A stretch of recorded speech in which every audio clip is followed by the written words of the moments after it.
All right. We are live finally, ladies and gentlemen. Welcome to Swordtubers Live. That's what I'm calling it now, and I'm going to stick with it, and I don't care. So, sorry for the little bit of a late start. We had a little bit of technical issues, and we got them squared away, as all good Swordtubers do, by stabbing it ferociously over and over again with a sword.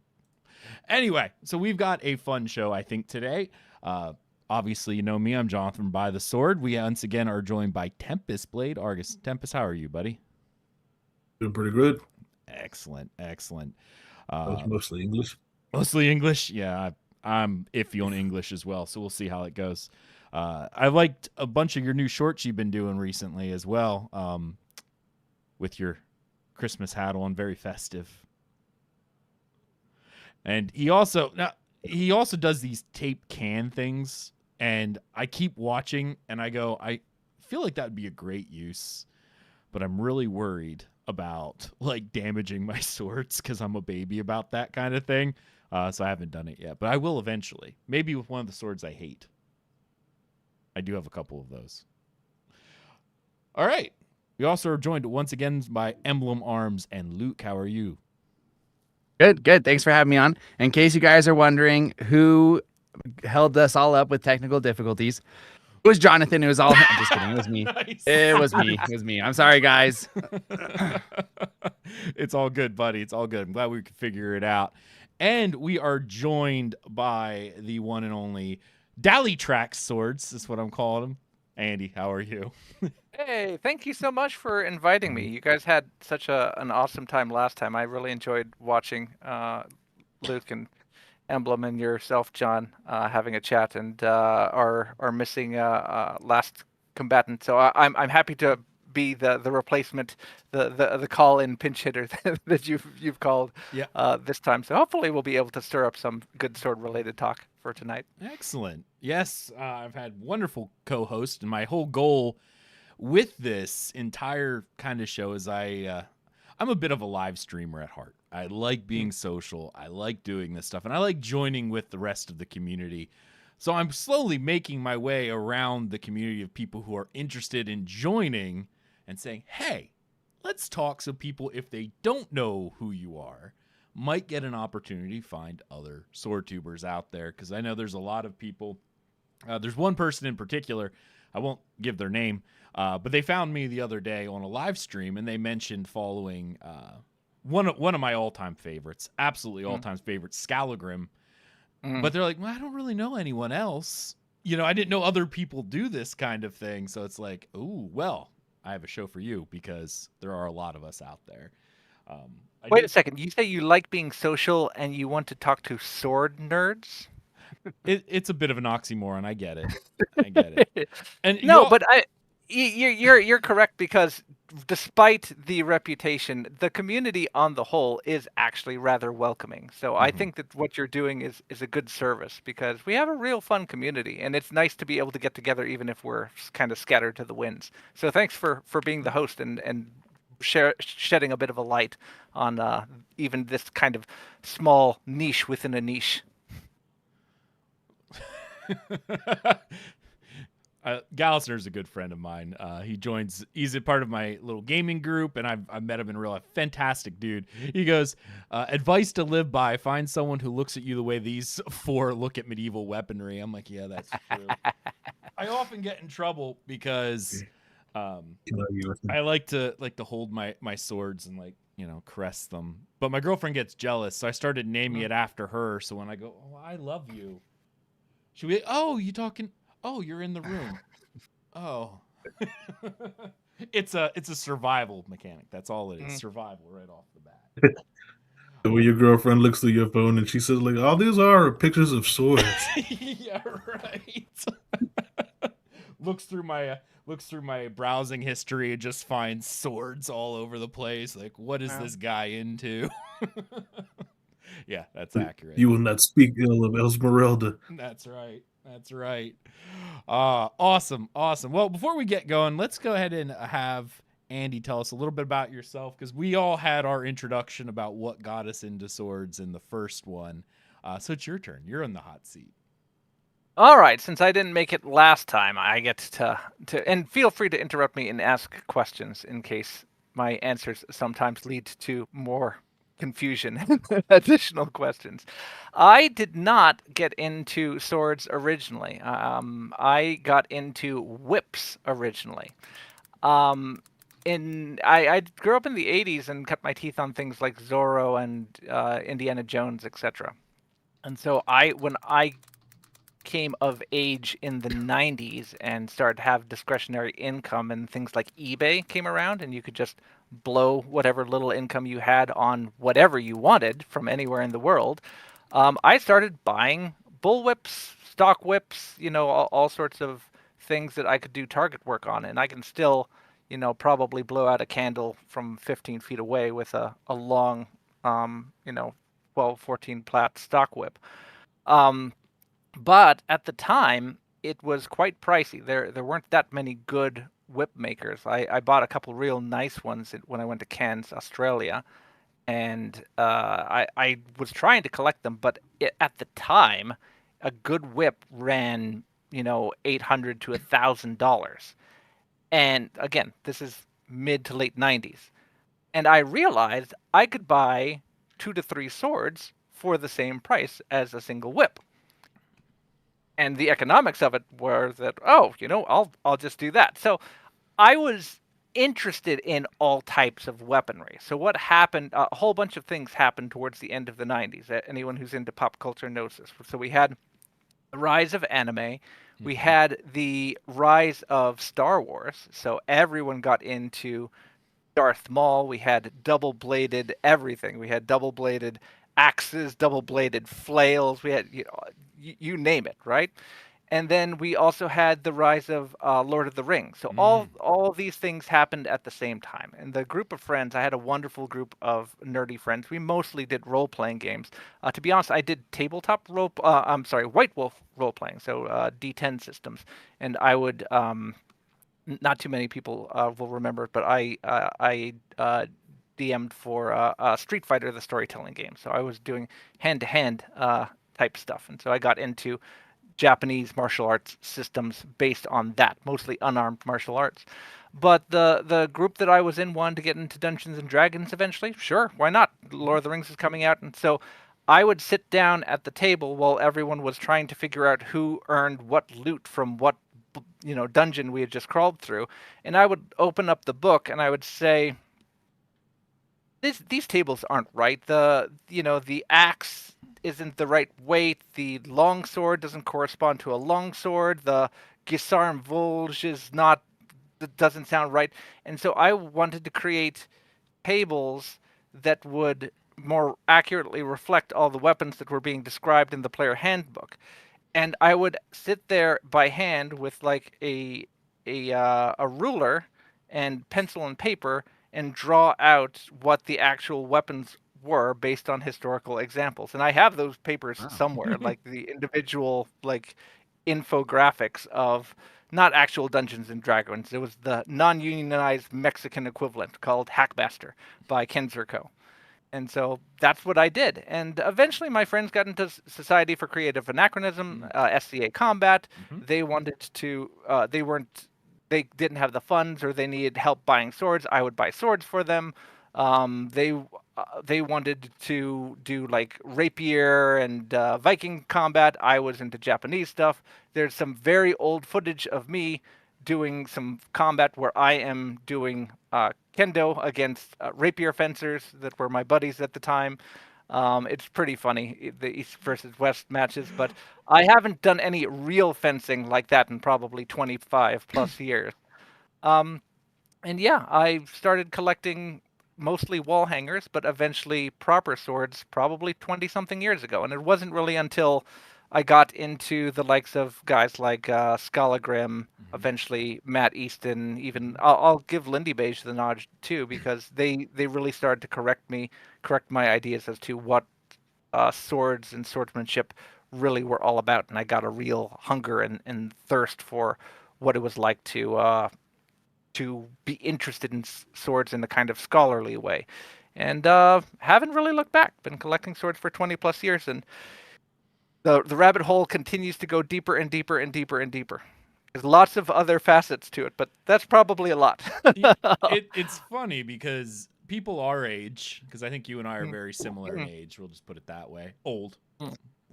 I get it. Tended to start with about the same thing because I remember.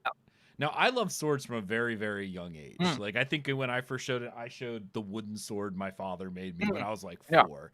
I always loved swords, and then I got into like modern military in my teenage years. But then somewhere around my later teens, Lord of the Rings came out. And I didn't even see the first one. The second one was coming out, and I was in high school at that point. So if it gives you an idea of how old I am, I'll tell you I'm 39. I don't care. But my friends were like, "You've not seen the first one?" You know, and I was like, "Well, no, I haven't." You know, because they were all excited for Two Towers, and so I said, "Okay, fine." I went and rented it, and from that time on, I was hooked. Everything. And of course, it brought back that passion of swords that I had for years and years. I got into deep fantasy stuff. I was a weeb for a period of my life. I feel like it's, you know, I mean, that's where most of my katanas come from. I have quite a few back there from that point in my life. Actually, I think my very first real sword I bought was the Cold Steel O katana. And I got it solely because I wanted... I'm going to say this and I'm going to be embarrassed forever. I wanted to have a sword like Sephiroth from Final Fantasy VII, and his was giant, so I had to find the longest katana in the world just because I wanted to be like him. And that's what I got. Oh, katana, I hate it now. I mean, it's a beast of a cutter. It's a beast of a cutter for that first strike. Yeah. But anything after that, you're just... Yeah, it's like Dark Souls combat, you know, when you're using the ultra great swords and the sword slams into the ground. Yeah, like I can fight better than this guy. Yeah, that's it right there. So I get it. That all of that drew me on, and I actually have a model of Glamdring over there, the United Cutlery run, and I also have the Arwen sword as well because I loved Arwen. Nice. Who wouldn't? I mean, honestly. Yeah, my next door neighbor is that's the only sword he'd be interested in inheriting. It's the one sword I don't have. I have a sword of the Lich King hiding somewhere around here, but I don't have any other United Cutlery swords. I had a buddy who had that one. He started getting the blacksmithing because I have forged stuff too, and that was something that interests me. And he goes up and he's like, "Do you think we could remake this as a functional blade?" Because I think it like, I looked at it, I'm like, I think we could. So that was a project that we were going to start. We haven't started it yet. He got all the materials, and then life always happens. So yeah. Didn't watch the first Lord of the Rings and is a weeb. Who is this man? That sounds about right. What's actually really funny is I think I shared a meme on my Discord. And this is sort of a tangent, but I think you guys will get a kick out of it. It was a picture of a museum piece of a European rapier that was owned by a Japanese like shogun or something like that, like really high up there. It's like for all the weebs are out there crying because the second that the Japanese were introduced to European swords, they all started, not all, but a lot of them started carrying European rapiers as sidearms because they're like, ooh, and the complex hilted rapiers. I have that picture somewhere. It's really funny to see, so I love that one. But actually, let's talk about swords. That's what we're here to do. And I know both Andy and Luke specifically. Luke has been churning out content like a sweatshop. I don't think he has time to sleep. But this guy generates so many videos. It's fantastic because I always have something to watch. And Andy has been doing these great mini reviews. If you haven't checked out their channels, obviously you should. And if you're not subscribed to them, when this actually, publishes afterwards, I'll send the collaboration link so you'll be able to click subscribe for everyone on this podcast, which you should. And if you don't, we'll hunt you down. Allegedly. So, but you've been doing these mini reviews where you've been going over these Yeah. different swords. And there's a important reason for the mini reviews, Yeah. and that reason is procrastination. Because I have had such a huge backlog of swords that I haven't been able to get to formal reviews for. I thought that one, some of the swords, not every sword that is here is a permanent. Some are sent to me for review and have to go to a different place. Others are swords that are just staying here as daycare. They're friend swords that I'm just looking at temporarily. And as you guys are aware, there's not enough hours in the day. Life gets in the way, etc. And it gets too long, and I'm afraid that I will not get to all the swords in the time that they are due. And I thought that this was a nice compromise to both making sure some swords were not going unnoticed, and at the same time allowing folks that might have an interest in seeing either some certain models of sword or certain brands get featured while they were trying to make their choices around Christmas time. So that's kind of what the whole idea behind the mini review was. It's not to say that it's giving the swords their fair shake, but at least it was something to do with them while they were available. And given where we live, weather has a lot to it. It's like, well, I don't want to have 4 months of no content, but I don't want to go outside either because it's cold. So getting stuff out. Do you have any particular of the ones you've done now? Like, I know you have a couple, but of the ones you've done so far, is there any one that you were like, I would buy this with my own money, like hands down, I want it now? To me, so there's my purchasing philosophy is different than I think most other people who are making purchases, and so that's why I try and emphasize at the end of my reviews, I wouldn't have any issues about buying it, but I usually go for a sword that is either incredibly faithful to a type of sword that is being represented in history, or that is an obvious that is fulfilling a gap in my collection. So because of that, that doesn't always line up with what everyone else is doing. So if I'm sent the 7th katana, it may be a beautiful katana, but I may not want to pick it up at that moment. Now, that said, of the ones that I've reviewed recently, I think that there are a couple of endorsements I could really make that you guys should go out and buy right now. So, for instance, like the Passeri Handicraft Killage. That's great. I think everyone should have one of those. Passeri isn't a... Go ahead. I want one. I Yeah, actually you said want in one. the last episode, Yeah. I think I want a Killage, and I can never find a good one.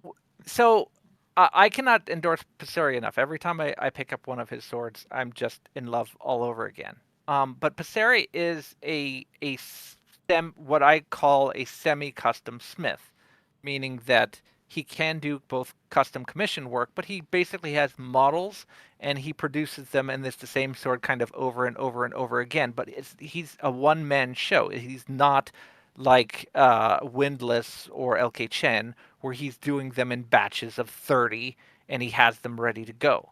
So if you place an order with him for a Killage, you might not get it for 4 or 5 months, and he can only produce them as fast as he can get around to making them. So yes, I will say, hey, go to Passeri and get yourself a Killage, but I can't tell 200 people that because he's not going to fulfill 200 orders for probably 5 years or something like that. That's just the reality of how the rate at which he can produce swords. So that's something to consider. Definitely get yourself a Passeri Killage if you can. Of the just kind of production line swords, Romance of Men, Dragon Whisper Longsword. Completely surprised by it. The other swords in the line were all fun, and because they all 4 of the swords are coming in under $300. The Go ahead. Dragon Whisper is the one with the triple fullers, right? No. The Dragon Whisper is No, you're this right. one. That's the Vanguard.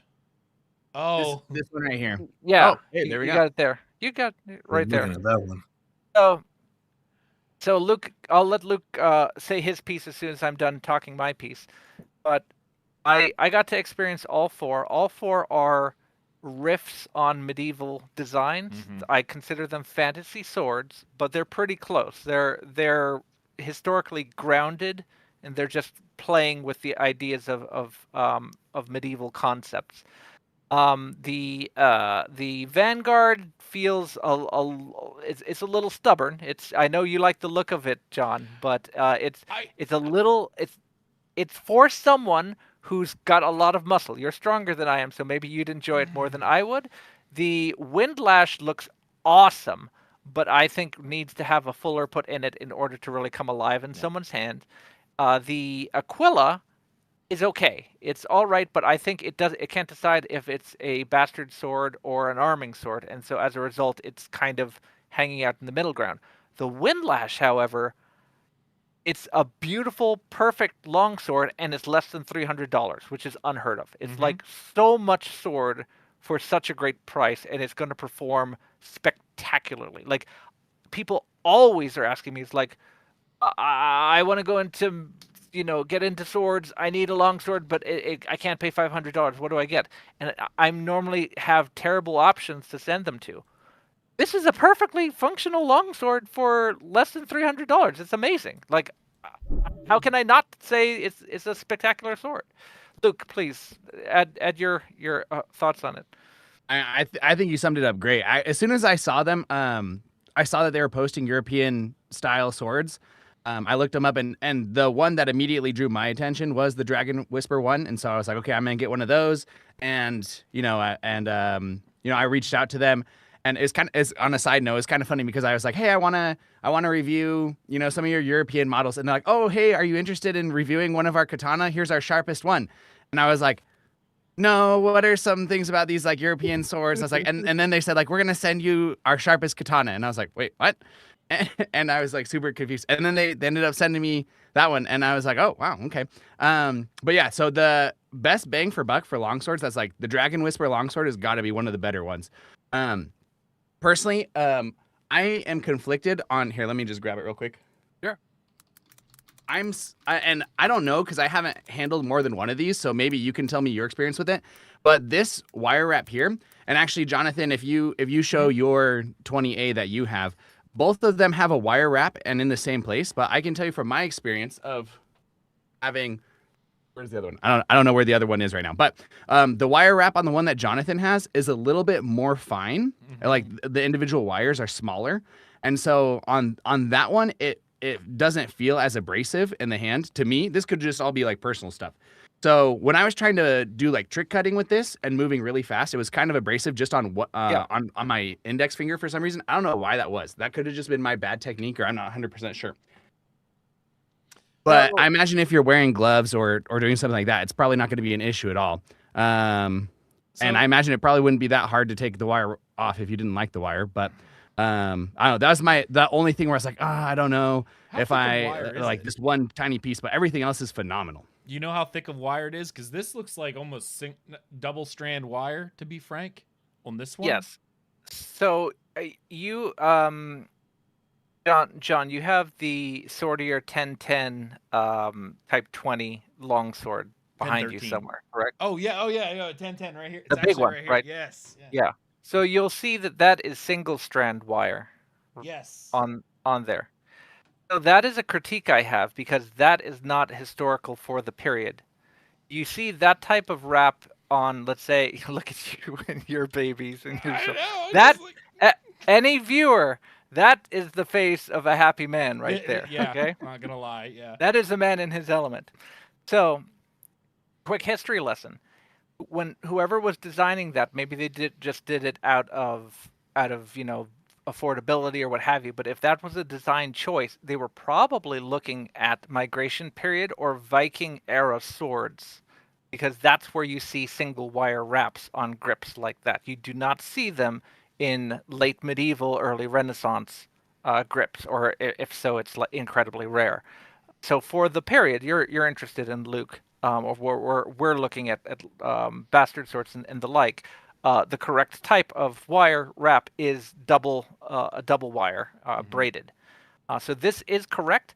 The gauge on it can be different. So sometimes you'll have it thicker, sometimes you'll have it thinner. I don't like some guys can just look at a wire and know exactly how thick it is. I don't have that skill, so I'm not sure. I have felt many different types. I've both antique originals and modern reproductions. This one is a little like you described, Luke, kind of coarse. And there are advantages to that. So for instance, just because these type of late period bastard swords have this thick wasting on it here, there are certain techniques where you might want to use it one-handed, and you usually think about having the hand way up here against the cross, and then that way it won't go anywhere. There may be times when you need to have the hand just behind the riser here, and you don't want it scooting up along the grip. If you're giving them a hard point, or if you're, for instance, riding on a horse or something like that, and you don't want the hand sliding along the grip, this is going to aid in that. So it may not be my personal preference, and there may be reasons why you'd want to have a less textured grip there, but there could be intentionality to having a grip that has a little bit of purchase for sure. in that point. And if there. you're wearing gloves, Yeah. like if you're in the winter or in the snow or Yeah. something, then I'm sure it just is going to help a bunch. But there's so many features that I love about that sword. Like the cross guard, I really like. The pommel, that's like one of my favorite pommels. Oh, yeah. That actually might be my favorite pommel out of all the swords that I own. Like I love the style, but also that one just feels really nice. And the blade's fine. Yeah, it's a really good sword for the price. Right. So John, just to really quick jump back in, I haven't formally reviewed it yet, but also from Romance of Men, they sent me one of their tachi. It's this one. I think it's called I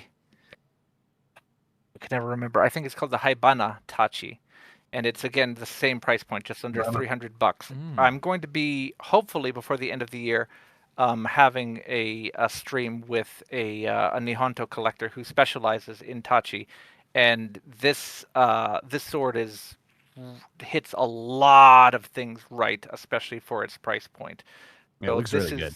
This is doing a lot of things correct, and if it's not for everyone, like most people who are into Japanese swords don't want a tachi, they want an uchi katana, they want just a standard katana. It makes things more difficult to perform a lot of depending on what type, if you're practicing Iaito or what have you.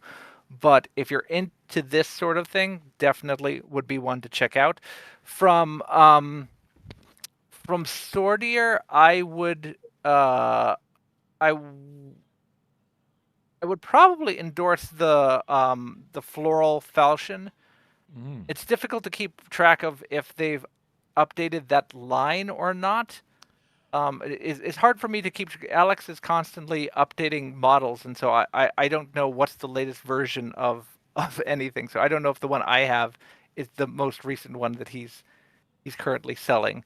But that would also be a pretty good one to recommend, again, because falchions in that price point, you just basically can't find anything that good. Falchions and messers are so hard to find on the market at a decent price. Even I don't want to say bad ones, but we'll just say companies that cut corners and don't produce even historically accurate falchions are still in like the $500-$600 range, maybe low mid 400 something. But that's the upper end of budget to me. Some people have different ideas of budget. For me, under 500 is budget. I know some people don't agree with that, but I do. 500 to 1,000 is mid, 1,000 up is high end, because that's generally what, in my mind, it's a nice breakdown in roughly $500 increments. And most even high-end swords, once you get past that $2,000, you're often into the custom realm, which the sky's the limit with the custom realm. You can't even quantify or give a baseline, because everyone's different depending on who's making it, what level of detail goes into it, etc. So it's definitely on the very, very upper end, almost tipping into mid-range. And generally, they're not, I don't want to say not good, but you get what I mean. They're not historically accurate. They're sometimes don't even work the way Messers and Falchions do. And then the ones that are super good, like Lance Connect Emporium, for instance, they're often out of the price range of a lot of people because they're most Lance Connect, what, 600 to 800, right? And it's something like that. They're pretty close. Well, yeah, I mean, not only are you shipping it and you have to convert from euro to dollar, but then the base model is not going to even have a scabbard, so it's just going to come as a bare blade. So yes, it gets pricey very quickly. Right, it does. We did have a question in chat, KF1. Again, if you haven't checked out his channel, he's fantastic as well. He does some great cutting stuff. Like his cutting makes me look like I had never held a sword in my life. So you should check out his stuff. Bonafide sword safe. Yeah, he's an inspiration to me constantly. I always watch his stuff and I'm just like, how? Yeah. But you guys ever heard of the Gosman? Sorry. Who? The Gosman Twist on when you were talking about like the wire wrap thing, I was like, he was talking about it was a coarse grip that it helps you keep like a better grip on it. I was like, is that one of the reasons it might have been like made like that? Honestly, I want to say it probably historically, and correct me if I'm wrong. Medieval Europeans loved to decorate, and I think a lot of it came down to decoration. Because it did kind of give a contrast. Like, one of the things that I hate the most about Hollywood medieval movies is everything is gray washed. Everything is... Medieval Europeans loved color, similar to how, feudal Japan loved color. Like, that was something European, maybe not to quite the exquisite level of, like, kimonos and stuff at that point. But they loved color. They weren't normally walking around in brown homespun, rough spun. It was... If you could dye it, you dyed it. There were certain dyes that were more expensive, obviously, but everyone was some shade of dye. Everything was colorful, like a lot of people mock the campy movies of like the 80s with like the colorful pageantry, the no, that's what they liked. Like I think of the late 16th century cloth of field of gold from King Henry VIII and whoever the French king was. I can't remember his name at the moment. Someone will remember. Like Francis. Yeah. The colorful paintings would have been accurate for the time period. And a lot of blades fell in and out of fashion solely because they were in fashion. Maybe like blades evolved with the use of weapons. But while a sword may have been perfectly functional, when the new thing came out, everyone's like, oh, I want the new blade too. That's the new hot thing. One of my favorite stories, it actually goes all the way down to the Revolution. George Washington was a huge collector of swords. He loved them. Like he was like a magpie with a shiny trinket when it came to a sword, and he had to have it. I was listening to the curator of the Mount Vernon estate, and he was talking about probably his most famous small sword at the time, which was the steel hilted small sword. And I think I shared it in the Swords Discord a little while ago. Beautiful sword. But what's so fascinating about the sword was he was so obsessed with having it for fashion. The sword was so top of the line in fashion at the time that it was only available in London. Not even Europe as a whole or England as a whole, specifically London. And he got his hands on it. And I often think, like, what kind of black market did he have to go to? Because at that point, Continental Congress had forbidden trade with Britain because we were at war. And yet he got a sword that was only available in high society in London. How'd he get his hands on it? But it was important that he had the most fashionable sword that he could. So I think a lot of it comes down to fashion, especially when you get into, Gothic aesthetic. A lot of that was done for appearance.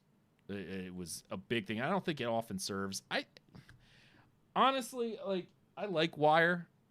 I don't think it gives me any better grip than standard leather wrap does with a cord texture.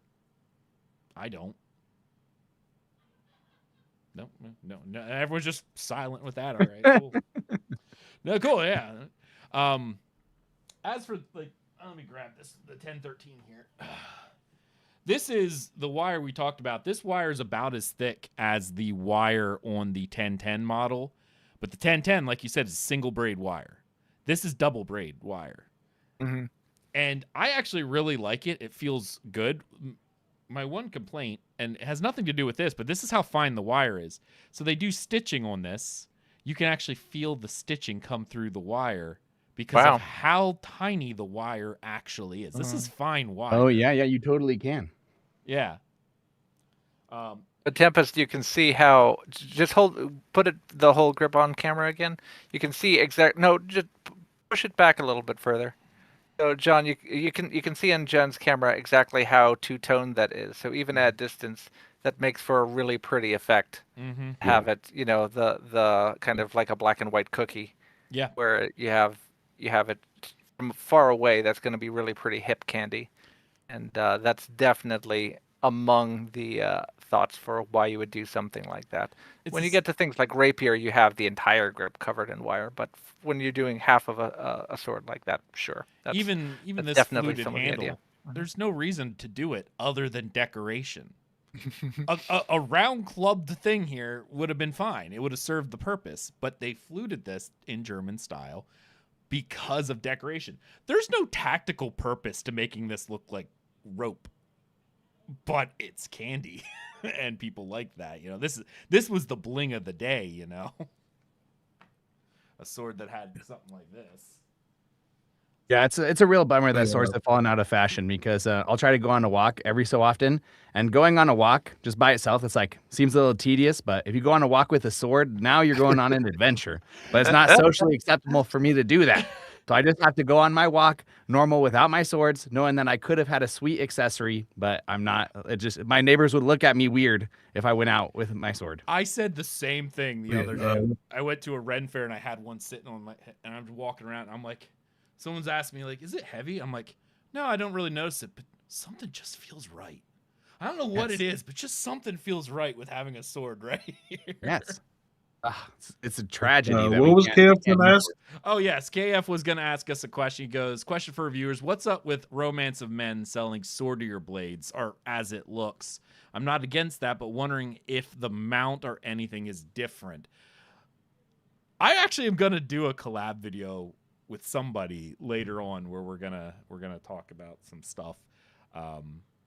In the very near future, there's going to be a collab video. Specifically going to deal with fittings in the budget sword market, because you're going to see, I don't have it, but Luke, you have it. Do you have the Swordier Type 15?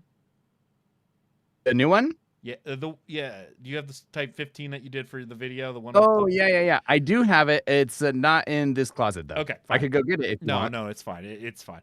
So it has a very peculiar fishtail pummel. Right, yeah. That same fishtail pummel, I believe, is used on the new Shadow Dancer 18A that they just released. And it's used on something else, too. So, yeah. This is... Didn't on the Windlash? Yeah, the Windlash has it. Yeah. Mm-hmm. I think that Kane Shen just released a video showing three different makers using the same fishtail pommel. Yeah. When he was reviewing the Romance of Men. Yeah, and I think the new 18C that Swordier does has the same pommel as the Dragon Whisper, and the Dragon Whisper I think has the same crossguard as the Ronin Katana Aragorn sword. Yep. So my guess is that they're all buying pieces from one of the same factories that's making stuff, and then they're just assembling them differently, would be my guess, but I do not know. No, that's exactly what they're doing. It's very prevalent in going back a couple of years. The European market is new for a lot of Chinese manufacturers. And a lot of these places, Romance of Men, Swordier, Shadow Dancer, these are all Chinese companies. They source from Chinese forges, most of them in Lochuan. Yeah. So Longquan. Yeah, Alex, forgive me for the horrible pronunciation, but yeah, no, that's how it goes. This was very prevalent, and I've heard Matt Jensen talk about this constantly. And you see it all the time in the katana market. The same 6, 7 like fittings, same Suba fittings, same kosher eye, same Minuki. Like there's companies that make them in mass, and then the people buy them, and then they piece them all together. It's very odd to find a sword maker with a bespoke Japanese piece, like with koshery and fittings that are completely bespoke to it. A lot of times you will have seen something and go, I've seen that somewhere, and it's likely somewhere else. Like I think there was a Suba that I saw on, was it a Cass Iberia? I can't remember. I don't want to throw out a name if I'm wrong. But it looked identical to the Bugei Samurai, you know, like the specific logo they had. They had that particular one on one of their swords, and now it's being made by another company.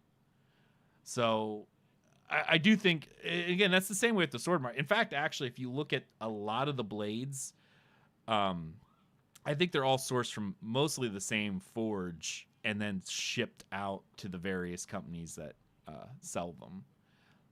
So, like specifically the Type 14A blade, which you could argue if it's 14A or not, whatever. They advertise it that way. I think historically, it's not. I think I talked about that in like the very first sword review I did, because they can't figure out how to do proper hexagonal cross sections. They just do diamond cross sections. And to be fair, I have a Valiant Armory practical sitting up on my wall right now that has hexagonal, and it's subtle.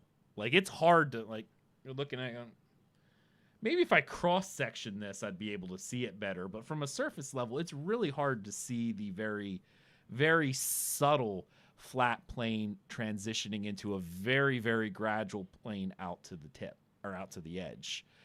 They hide it very well. It's not as abrupt as like swords, you know, Andy, when we were doing this early 90s and stuff like that. You'd have essentially the flat bar stock with the insanely obtuse secondary bevel. Technically that's hexagonal.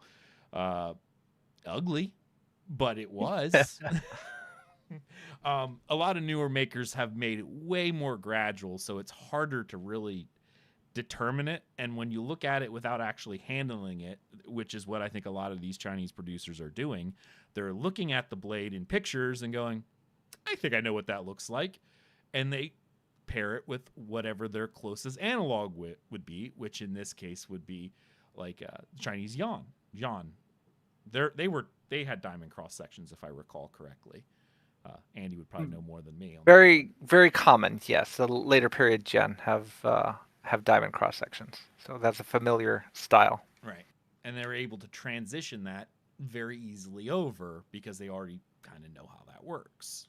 They're not obviously the same. The blade profiles, especially the profile tapers on Xi'an versus European swords, is pretty different in most cases. But I think you're going to have that anytime you're dealing with a Chinese maker, because they John, you want me to speak into what's going on in Longchuan a little bit? Yes, because please. I'm going to be very curious to hear about your collab, because I don't have experience with all of these different makers and all the different models.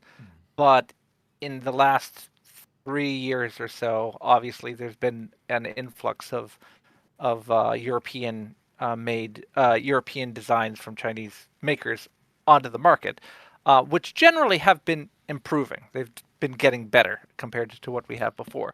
But there's everyone's noticing commonalities between them. Well, this is familiar territory to some people, but just to cover it for everyone's sake.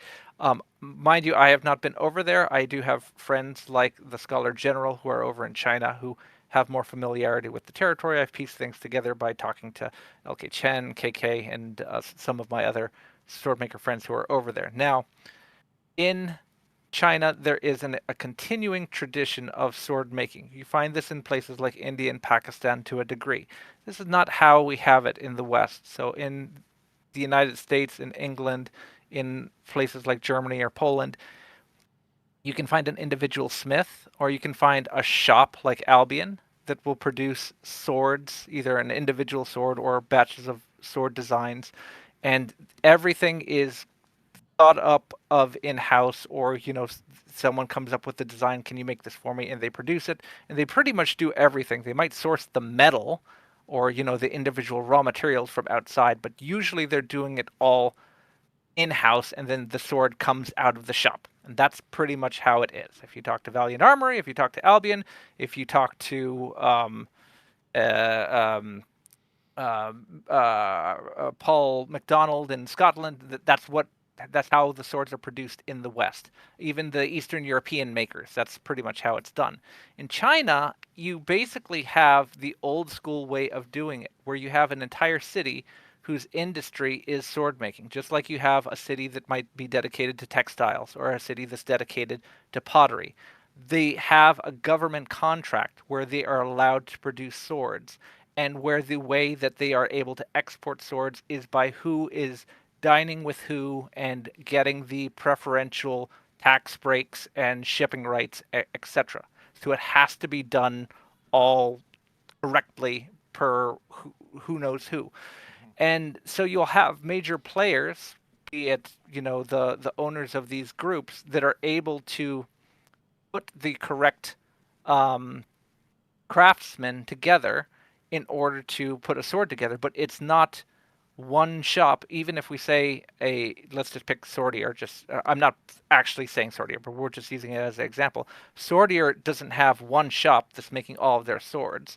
Swordier is talking to one place that's making a blade, another place that's making scabbards, another place that's making their packing materials, for example, and then a completely different place that's taking care of the fittings. Now, the canny ones are being selective and finding the best craftsmen to be able to do it, obviously at the best prices. But they may even pick ones that are able to use exclusivity. So I have talked to some of them who know that they'll let their designs go out, and if they see their designs pop up somewhere else, they will cut off all of their sales to them, and then they won't be allowed to use them as a vendor in the future. So I know that does happen in some cases. But this is how sword making is done, and one shop may do wall hangers, it may do fencing swords, and it may do the sharps that we talk about. So depending on the skill of the shop, it may be wholly focused and only specialize in making Japanese long swords, or it may be, we'll take any type of sword design you have, tell us what you want. And depending on how good the specs are that you give them will determine what fidelity it has. And if they really try and do, if they're a gun for hire, if they're a smith for hire, that's going to determine how good they're able to reproduce it and turn it out on a kind of consistent basis. So you're going to find a really wide variety of quality, and it's up to these guys. They're in the positions of power, the heads of these companies, to be able to source that and get consistency out to us. In this, I wouldn't want to have to navigate that, but it's a completely different sort of environment to work in than what we're used to working in the West. In modern contexts. Yes. Because in medieval contexts, the Brescia Spadona is one of the most beautiful examples, because it's a Passau marked blade out of Germany, and yet it's fitted with Italian fittings out of, I forget where, Milan or something like that, somewhere along those lines. And it wasn't uncommon to have a very similar setup in medieval Europe. Not modern, because we have more, the logistical abilities we have now of getting pieces to a specific one shop is far greater than at that point. So it's neat to learn about that. And I figured that's very similar to what's happening, why you see a lot of the same fittings, because you have somebody doing one thing. I mean, is it really any different than modern I know I'm bringing this in modern context, but in most the modern workplace, a lot of people are so highly specialized, they work on one thing only. That's it. This is what I work on. This is what I'm specialized in. This is my certification. This is what I can do. There's very few jack of all trades. I think about that in the housing market. You'll have general contractors, But if you want to do masonry, you have to get a special guy who only does masonry, and he only does this, and you have to get a second guy for the plumbing. You have to blah, blah, blah, blah, blah. Oh, I joke about that when I talk to guys like Eric Estlund from Winter Cutlery. I'm like, how many different hats are you actually going to wear? Because he has to make his own grips. He carves them out of horn. He has to do the lacing on the scabbards. He has to, if he wants to do embellishments in gold or like these are like the jobs of 8 different craftsmen that he's doing as a one-stop shop, artisan smith to make custom swords. But it's a little different. Like, we don't think about it because swords are basically extinct. They're not a current product. If you were, if cars went extinct, you would be designing cars from scratch, and then the entire car would be a custom piece holistically. And so he's like, oh, yeah, you have to build the entire car. That's fine. Well, what if one place was still making cars, but they had a completely separate outfit that made tires? So you'd get Goodyear tires, or you get whatever tires, and you would, even though each car was custom made, there would just be one, like 4 different companies that supplied tires. They're like, wait, I don't get custom tires? I saw my buddy, he got a different car, but the tires look the same. This is so strange. Like, but that's how they used to do it. There was an industry just for making tires. We don't think about it in terms like that. But once upon a time, there was a guy who just did the Subas, who just did the crossguards, who just made the pommels. So this is, like you said, a return to form to how the industry used to do things, but it's a little weird to our modern eyes. Right. Absolutely. We're going to shift off of this at this point, but I see KF1 saying about buying parts. Alex from Swordtubers mentioned on Matt Jensen's live. Yeah, and Lil Quan, you can buy polished T10 blades for like $60. And I do believe that, yeah, like, but I think a lot of times when you're buying blades like that, they often come with like you said, the political side of it. You sign a contract, and it's not for one blade at $60. It's for 1,000 blades at $60 a piece or something like that in order to get those prices, just to make it worthwhile. Once you start getting into the custom realm of things, you see that all the time. Again, cars is a great example. When the model's actually being produced, you can get parts fairly cheap. Once it's an antique car and you have to go to a guy to fabricate it, that $60 whatever is now $3,000 because the guy didn't have a cast mold to cast it. He said, well, I gotta make it by hand now. So you're gonna get that. Tempest, I thought of you today because you're holding your baby right there, which is a Hanway Tinker Pierce. Have you ever heard of somebody by the name of Jesse Belsky before? They are a hilt smith, and they particularly do re-hilting of various sorts. Because I actually I think I contacted Kane Shen about this because he had mentioned somebody, but for a specific hilt smith, and I want to re-hilt a particular blade, and I couldn't remember who it was, but I know you've wrapped yours, and I sat there and wondered if you'd ever heard of this guy. He does fantastic work. He makes this Hanway Tinker Pierce look like an Albion sword, to be honest. This thing looked gorgeous, and he has a whole list of custom work that was done. I was just curious if you ever heard of it, because I know you like using that sword and you use it all the time. I was curious if you've actually ever considered doing custom hilt work to it. Yeah, I hadn't heard of him, but because I had heard of Printed Armory when they were still around. I don't know what those guys are. That's the same person, but it's a new home that you can get Printed Armory for. Yes, it's the same person. Yeah, because he had like a lot of nice fittings and everything. I was like, yeah, man, if I could figure out how to get a hold of this dude, I will send you the link after this. I'll send you the website. Okay, you're welcome. Because as soon as I saw it, I thought of you instantly, because the majority of the swords on their portfolio is all Hanway Tinker Pierce ones. There's a few that aren't.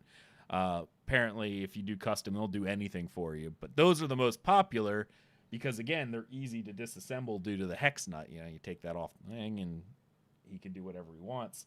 But it looks like he even does peen work. Has anyone else heard of this person and done any customs? So yes, I had a custom Tinker longsword that had Printed Armory fittings that came through my hands the other day, and then Jesse sent I had an additional hilt from Jesse come to my doorstep that I swapped it out for. It was again a friend's sword, so I didn't get to keep it. But you can find it on my channel. I show both versions of it, and it makes the sword look like $1 million. What can I say? Like for a very little price, I think it's like $50 worth of additional fittings. You turn in a humble Hanwei sword into a sword that looks like it's like $500 or $800. Yeah. All right, I'm going to send you the link after this. I'm glad I made mention, but I just saw you holding your sword, and I'm like, I know that's his baby. I've wondered if he ever looked at Printed Armory and this particular person in general to see about customizing the thing. I mean, I know you did a lot of work on it yourself, but I just looked through their portfolio, and I was blown away just from the pictures. Like, they even did like acid etching on the blade itself.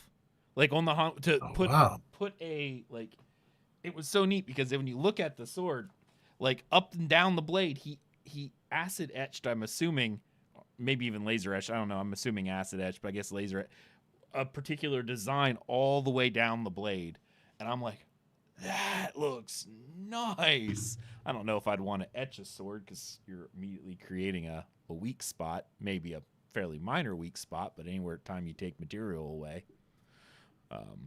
It is what it is. But yeah, so that's I wanted to highlight that because I just found that today actually. So when I saw you holding that, I wanted to bring that up. Last thing I think we want to talk about, Andy has a fantastic project he's working on. He just started a Patreon page, and I'll tell you, this gentleman is incredibly intelligent. Like he sat down with me and went through the blade harmonics thing, and I must be stupid because I still can't figure it out. So at some point I've roped him into helping me get the dynamics for this thing because I'm just sitting there scratching my head and like, none of this makes sense to me, at least right now.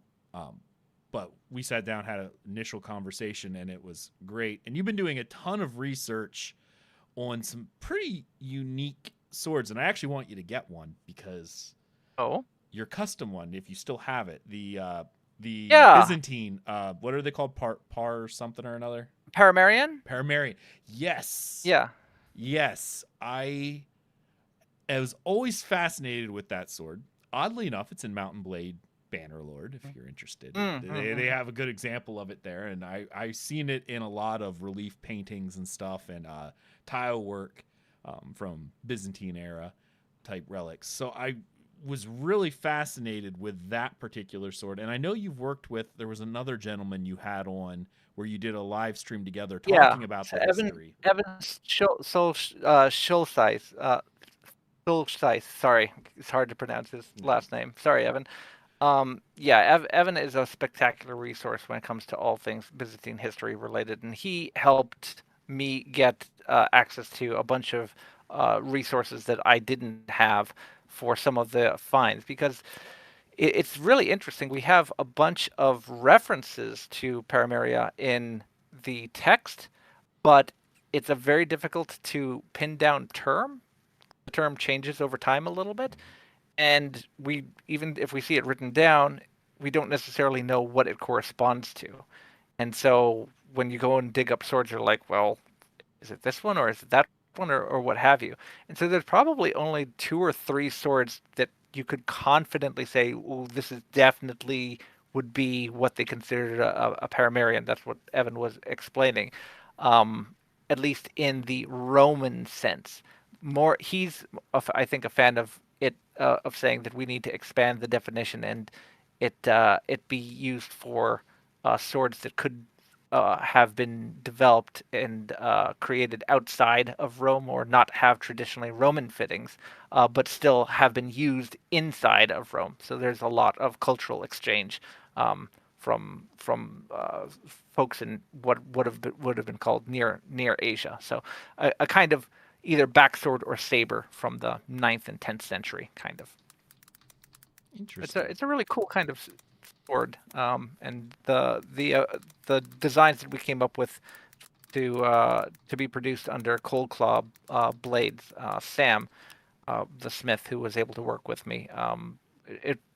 I'm really happy with how it came out. So that was one of my mini reviews, the the little Paramaria that we were able to produce. Excellent. You want to tell us a little bit more about what else you're working on within Patreon? So the whole idea of the Patreon is I was just not ever able to create a website. So this was a goal that I've had for a while where as I'm going along, I'm constantly looking at original period documents or images or coming across finds in old museum catalogs. I like to look at a lot of catalogs that were from the pre-war period because I'm always interested in if I'm finding photographs or inventories that may have been destroyed during bombings or what have you. So potentially records that have been lost and otherwise won't be kept track of. That combined with my own usual interest in looking at statistical analyses on swords. I just put up a post on looking at Japanese sword blades distal taper, so how much they thin from the base of the blade to the tip of the blade. This is just going to be a place for me to collect all of my thoughts and various sword related ideas, and it's I think we're saturated with all of our favorite content creators saying, hey, join me here for Patreon so that you can subscribe to a membership and I will give you a cookie, or you'll get a free dance with me in a hat and a feather boa. Like, that's not really the I'd join for goal that. of my Patreon. Like, I have a 9 to 5. I'm not doing YouTube to earn additional income. I'm not vulnerable to the whims of what YouTube is doing or isn't doing.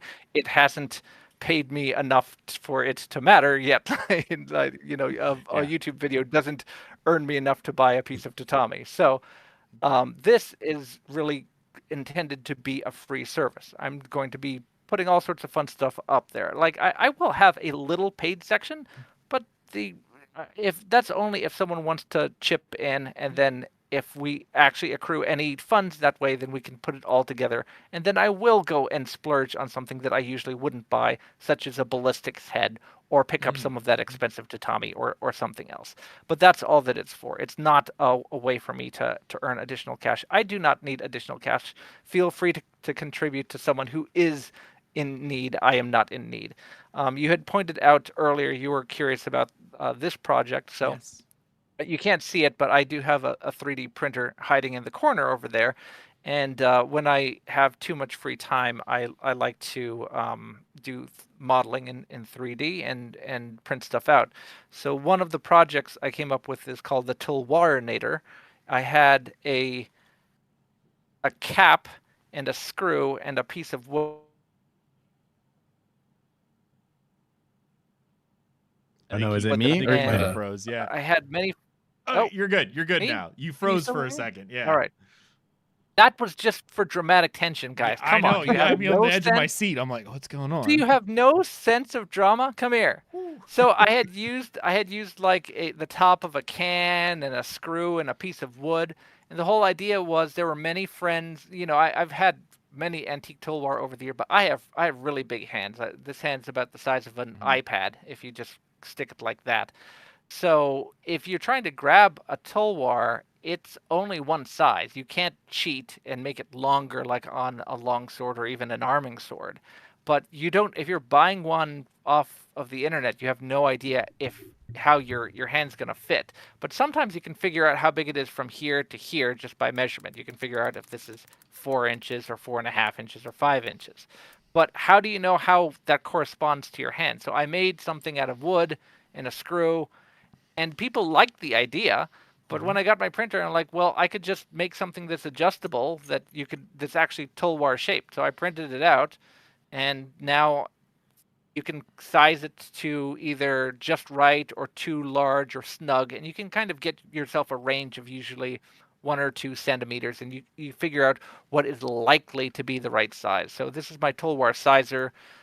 I have a bunch of friends that are into Indian arms and armor that like this. I've talked to some smiths. They're interested in this. They use this as tools to help figure out, again, maybe you can just do small, medium, and large when they're producing the hilts for their tulwar. So I have stuff like this that I'm going to be releasing on Patreon. I had this is a mace head that is from a find in England that they have on the British Museum website. So I just modeled it real fast and printed it up because I wanted to see what a mace head would look like. So you can stick that on a pole and bonk someone with it. You know, I just thought of something since you collect a lot of these very, I won't say strange. No, I will say it's okay. strange. You can say strange. They're strange in a modern context because they're not popular. Like, how many people have an Indian Talwar? That is such a very niche sword collection point. You know, obviously, if you're going to rate swords in terms of like how valuable they are to collect, obviously Japanese katana, because everyone wants to be, you know, Kill Bill or some level of anime, something or another. And then it goes down the list. And most Indian weapons tend to fall under a very strange, very, very small niche of people.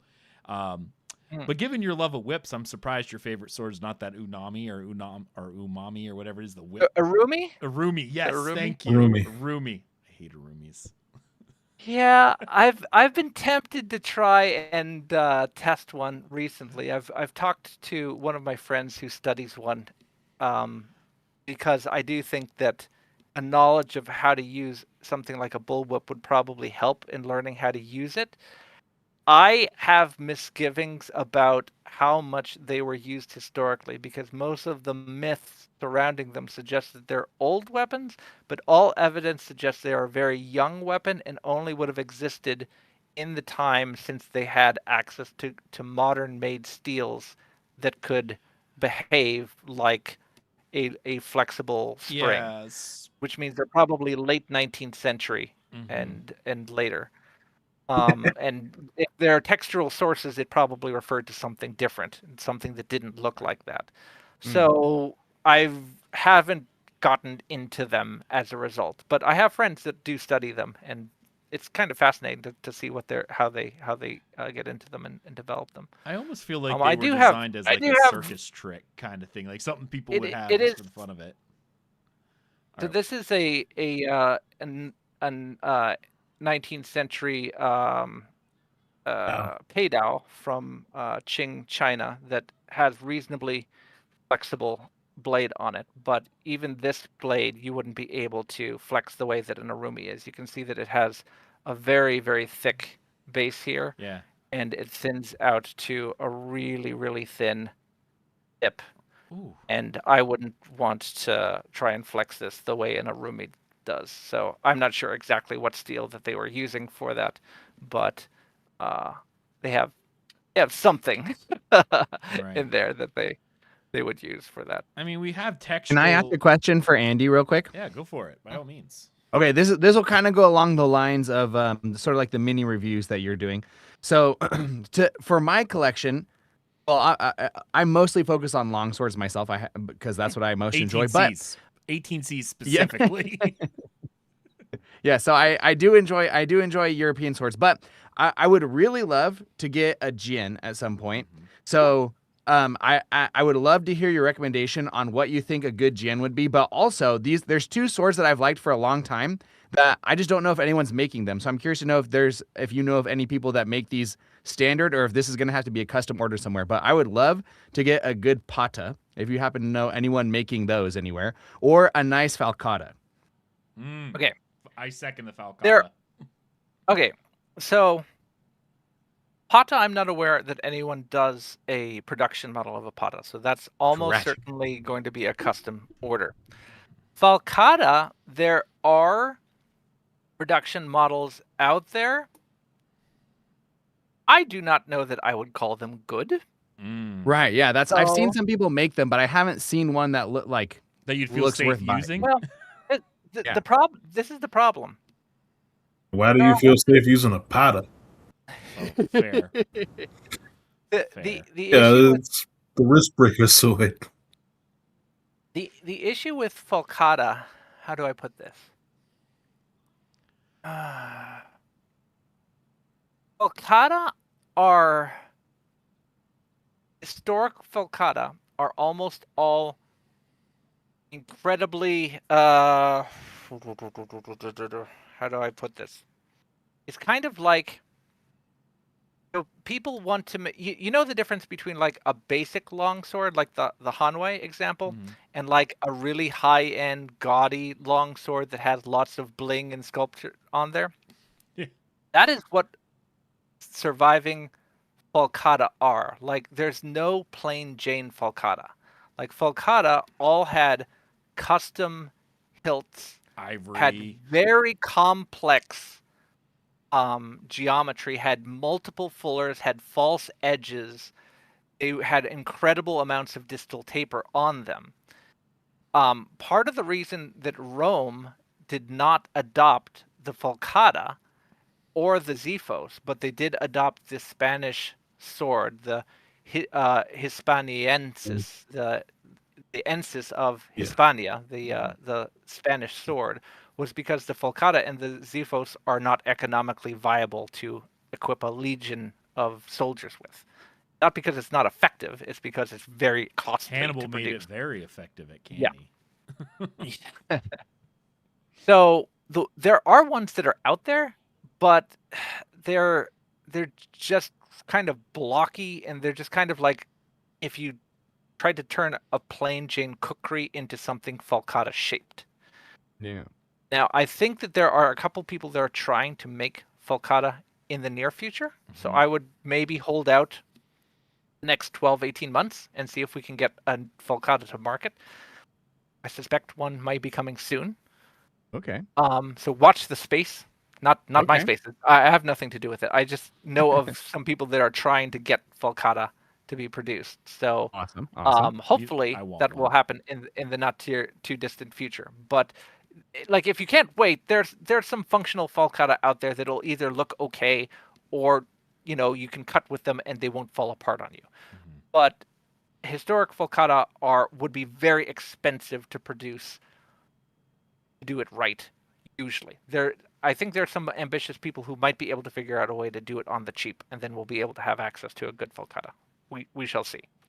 That'll be cool if we can get that done correctly. We're gonna have to meet back up when we all have falcatas to Yeah. show. Like Perfect. we'll have Yes. a falcata. I'm dual show. wielding those for sure. Yeah, I can give you recommendations on Gen too. We could have a whole show just well, talking that about actually Gen. might be a That's good up to one you. because I know KF1 well he had it in there. He said one of the problems with Jin is the cross guards are always so overbuilt and thick. I added the overbuilt, but that's what I often think. Kingfisher, what do you talk about, Willis? What you talking about, Willis? I'll be honest. There's a lot of modern Gian that I know they're meant to be elaborate, but in my sense they're gaudy. Like they're so level. It's just like and as sad as this sounds, I don't like the one with the holes in it. But you ever see the Jet Li movie? It's not Fearless. It's Hero. It is probably Fearless. Oh, Hero, yeah. Yeah, where it's supposed to be going all the way back to like the Three Kingdoms period. The sword that he has, even though it's broken, and the one that oh crud, what is the one master had? I loved their Jean. And I know that's older. That's an older supposed to be old because that's whether or not you believe the Three Kingdoms period is entirely mythical. I think there's some debate on that one. I don't really know. But that's like BC level age. Like that's way back in Chinese history. That's not later period. So I always have issues with seeing Chinese Yan that look light and I don't know, maneuverable, agile. They always seem so overbuilt, like presentation swords to me, at least the ones on market. So the one from Hero would have historically would have looked something like this. This is the Magnificent Chu, and this would have been from either the Three Kingdoms or Warring States that guy period. was humble. And Does that have a circular handle? It's kind of hard to tell from here. so it transitions. So the way that these are done, they have a discoid pommel, and it's round in this section. and then it transitions into a lozenge-shaped grip towards more oval. the hilt. See, now that I like. That I actually like. As sad as it sounds, I really like Sokka's sword from The Last Airbender. I know I'm nerdy. Don't get me wrong, but you know what I mean. Like that style of sword, which looks just like that. Cool. I would like something like that. Every once in a while, I'll see a Jin that has it's kind of hard to tell, but it almost looks like it has not like a diamond cross section, but almost like an octagonal cross section or something crazy like that. Like so the most common prior to the revolution of LK Chen about 5 or 6 years ago, the most common type of Jin outside of the wushu style ones were kind of like Sokka's sword. So they would have larger types of cross guards. They looked almost like a square. And then it was not uncommon for them to have octagonal sections on them. Those are based on the Han Dynasty. So from around the 3rd century BC to the 3rd century AD. They aren't very representative of what the Han Dynasty swords look like because they're usually too wide, too thick, too heavy. So they look superficial. It's kind of like what you guys were talking about before. They took a picture of the sword and then they just tried to make something vaguely like it. The original Han ones were very light and maneuverable. But in just general shape, the big blocky guard, the fact that they had 8 sides on the cross section of the blade, those are all characteristics of the Han Dynasty. After the Han Dynasty, you went to 6 sections and then finally 4 diamond, a flattened rhombus, and that's the most common type of Jin shape going forward. Sometimes you'll have hollow ground, sometimes you'll have lenticular shapes, but generally speaking, flattened diamond is the most common type of Jin cross section ever since the Han Dynasty going forward. And that would have been after the Han Dynasty would have been a long period of Chinese history. Like 1600 years. Yeah, a very long period and representative. There wasn't a lot of. Yeah. Before that, warring states, people changed every 5 seconds. Like who's in China? I don't know anymore. You know, it was Larry down the street, but I think he got overthrown by somebody, and now someone else. So yeah, I see KF1's calling you out in chat, going, Andy, why do you want to swing a guard around instead of a blade? Let me feel the sword. Don't need a hammerhead. But he does like the one you just showed. I'm not sure which guards he's talking about. So in the Qing Dynasty, you get very, very big guards that look like this, things like the Ace of Spades guards, but they're hollow. So they don't have, they're usually sheet brass, and they don't have any, like, they look large, but they don't have any mass to them. During the Song Dynasty or the Yuan or the Ming, you'll have substantial guards, but they are usually different shapes. They're usually discs, or sometimes they're just simple crosses, like that. So they're smaller than a European style guard. Generally speaking, a hilt on a Jin compared to a European sword is much lighter. So if you pick up a Jin, here I'll pick up a something like this. We're making him get more swords. Excellent. Oh no, I love it. I was thinking about grabbing some swords too. I'm doing repair work on this one, so forgive the blue tape. So even though this looks really ostentatious, you see how there's all this here like this, compared to a European sword of the same blade length, this will feel very light in the hilt, and it'll feel like there's more mass in the blade, because this is, if I point down the camera, this is all hollow. In the guard. Can I point out? I'm going to point this out. Maybe, and this is 100% cultural bias. I'm going to say this right off the bat. It's what I was exposed to. And Andy, I'm sure you've seen that too. We've seen hollow guards on that, and that just screams cheap to me, because we see hollow guards on old 80s and 90s European long swords that made us go, oh, this thing is garbage. That might have been historically how they were made, but because of my experience of dealing with terrible European swords in the 90s, anytime I see a hollow guard like that, I'm like, oh, they cast this out of pewter, for crying out loud. You know what I mean? Like, that's what jumps into my head immediately when I see. I know it's not representative, but that's what I think. See, I love having Andy on here because he knows so much more about Chinese history. I'm like My Chinese history is like limited to being a little kid and having a crush on Mulan, the Disney movie Mulan, and that's that's me. Don't you guys Okay, laugh? so I know all of you did. Don't even laugh at me here. I know you all did. So Andy, real quick though. So if you were gonna recommend it for someone who's never used a Jin before, and obviously I don't know anything about historical Chinese techniques or anything like that. I would just pick it up and hit things with it. What would be the Jin for me? One of two. Either and really there's only 2 or 3 manufacturers out there. You're either talking about the Art of Iron and Fire, which you have to speak Mandarin if you're going to be able to communicate with them. And then they're probably not going to answer your phone calls, unfortunately. There's a couple of Scott Riddell's models, which I'm not sure if Hanwei is still producing them or not, just because of the situation with Hanwei. And then you're really talking about LK Chen's models. I would recommend from LK Chen. Go ahead. What model is the one you just showed us? Because I really like that one. Oh, this one here? Yeah. Or the old one, or no, the other one. I don't like the. I don't. Yeah. See, again, that's too ostentatious for me. It's too gaudy. I don't like it. No. I like that one. All right. There. I'll warn you guys real fast.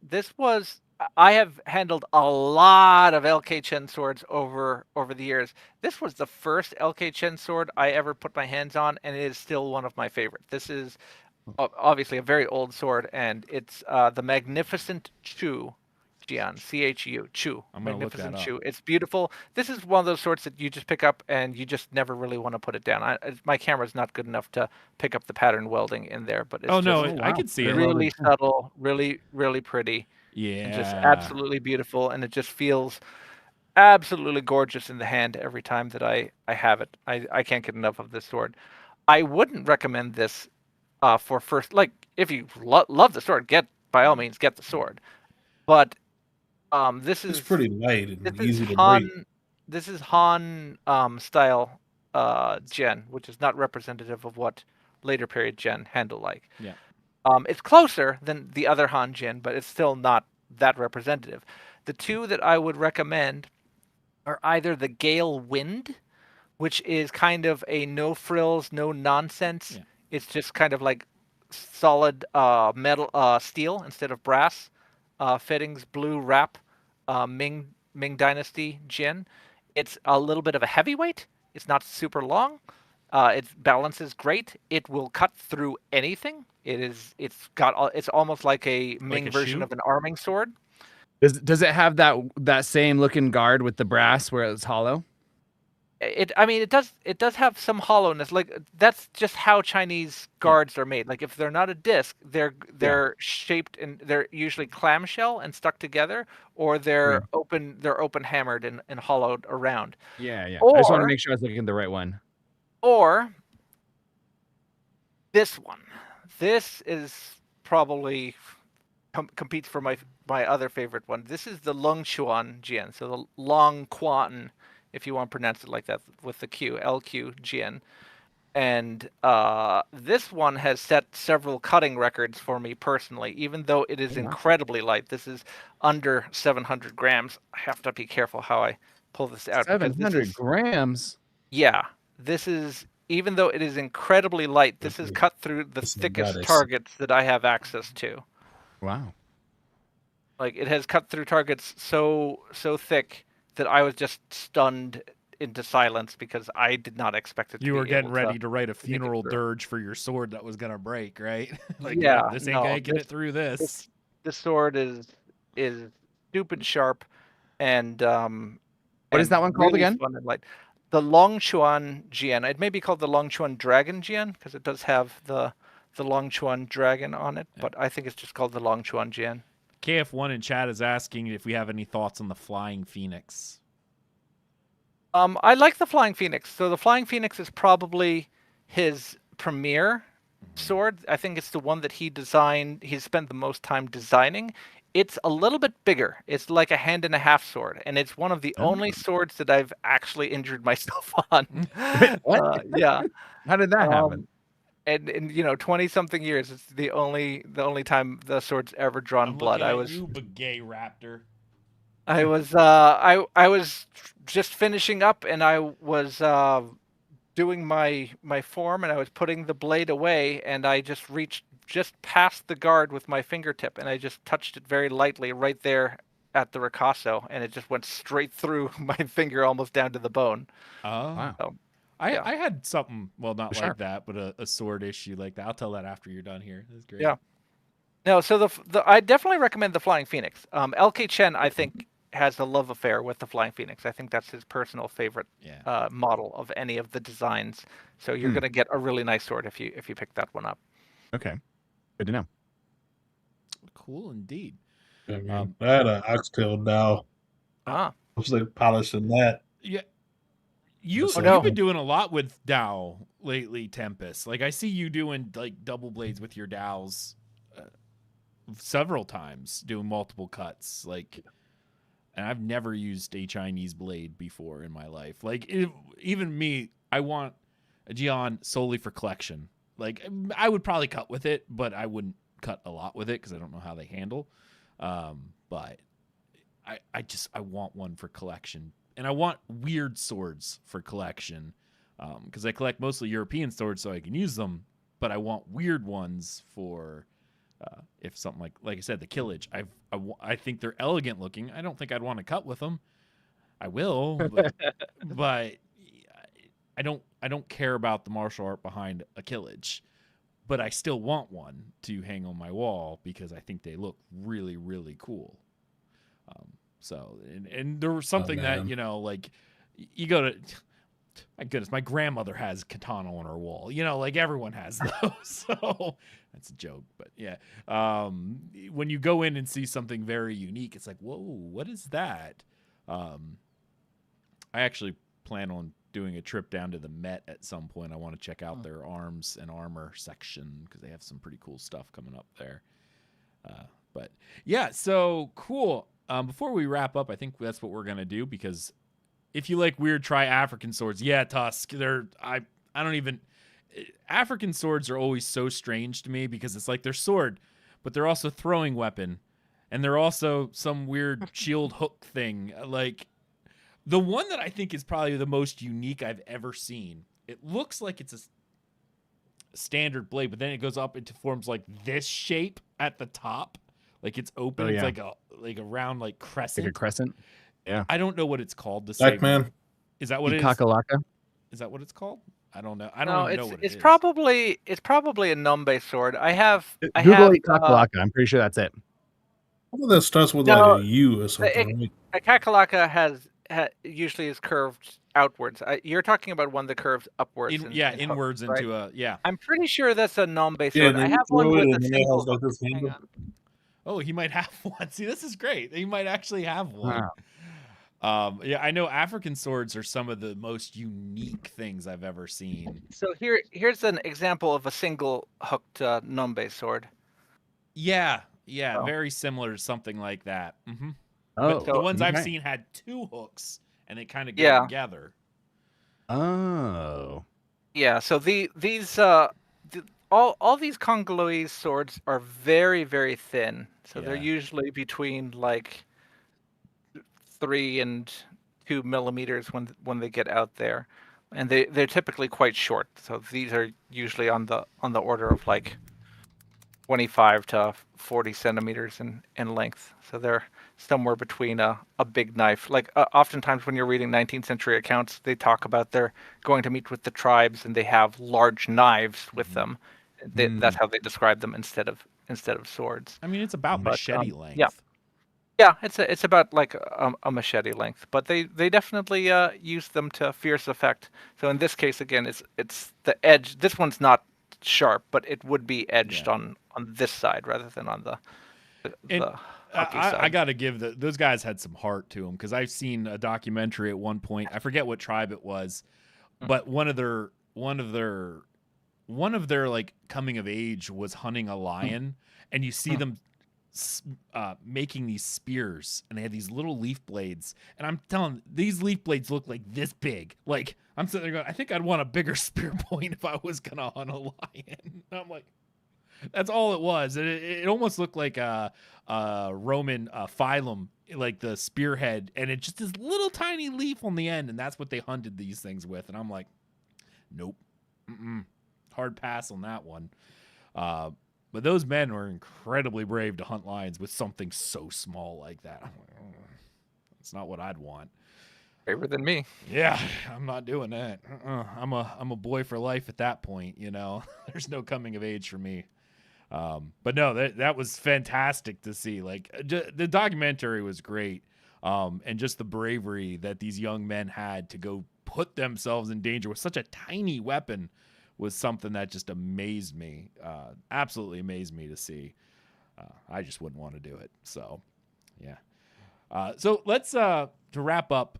Do you guys have any particular swords you'd want to show? What's up? What did you say? I was thinking I might want to try that. You might want to try hunting thing. You might want to try that.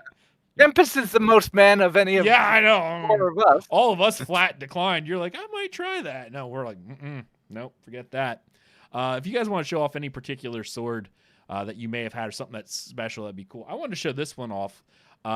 This is actually a fetter, not an actual sword itself. It's a fetter Schwart for HEMA.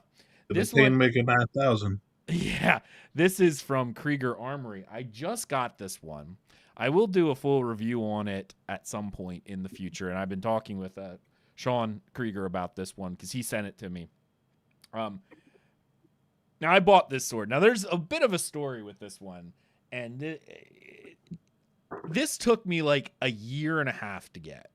A very long time. The website only showed a year, and we had some communication issues, but I waited till about a year after I made the order, because I made the order January 6th, 2023, and I think January 1st or something like that, I sent a message, because I think originally I wanted a wheel pummel on it, and then I started playing with swords with wheel pummels and realized I hate them. Like, there's a few that I like. But more often than not, like, I could probably show it up there. The practical longsword from Valiant Armory has a wheel pummel, but it's so gracefully done. It's thin. I actually like that one. I don't really like the wheel pummel in this one. I like it for the balance it provides, but that's about it. Like, it's not comfortable. If your hand happens to slide down on it, it's not fun. And traditionally, you weren't supposed to. Like, we, as modern sword practitioners, we like to kind of go down on our pummels, but wheel pummels you were supposed to grip above it, your handshake grip above it, if you could, because otherwise it eats into the meat of your hand. But about a year into it, I sent him a message going, hey, just checking in. Your website says 9 to 12 months is the estimated time. I'm curious if I can change, because I also wanted a straight crossguard too. And I'm like, a lot of the swords that I have now all have this upswept crossguard. I actually tend to like this a bit more, and scent stopper pummels. I'm like, if you haven't started my order yet, can I make a change? I know there's an upcharge. I'll pay it. I don't care. I just want to get it done. Didn't hear anything for like 3 months. So I sent another email. Again, very, very polite. Hey, I sent an email a few months ago. Didn't hear anything. Just checking in on the order. And if you haven't started yet, could I make changes? If not, no big deal.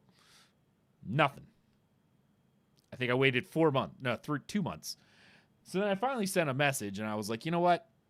I haven't heard from you guys, and I just want to cancel the order because I've already put a bunch of money into it. It wasn't cheap. It was after stuff, it was like $600. I'm like, a year and a half. I don't mind waiting. I'm waiting 2 years for 2 different Albions. I'm not behind waiting. I just didn't like being like ghosted on stuff. Like, I sent messages twice, and I was very respectful. It's not like, hey, where's my sword? It's, hey. I got a message back at me like the next day. Maybe not even the next day. It might have been a few hours later, going, hey, we're sorry, blah, blah, blah. And actually, the whole reason, he explained, he actually did he did all this. He actually added the black end and everything. I didn't pay for that. He's like, I'll just, if you keep the order, I'll throw in the crossguard you want, the pummel you want, and I'll even do the black end upgrade just for your trouble. And I said, you know what? Since I know it's coming, I'll keep it. And he explained why, and it was actually a very good reason. When I made the order, they were on version 3 of their fetter. And they started around the time I made the order, maybe a little before, they started work on their revision 4 version of their Sentinel fetter. And essentially what had happened was they were filling the orders. They stopped making the version 3 because they were ramping up production for version 4. They ran out.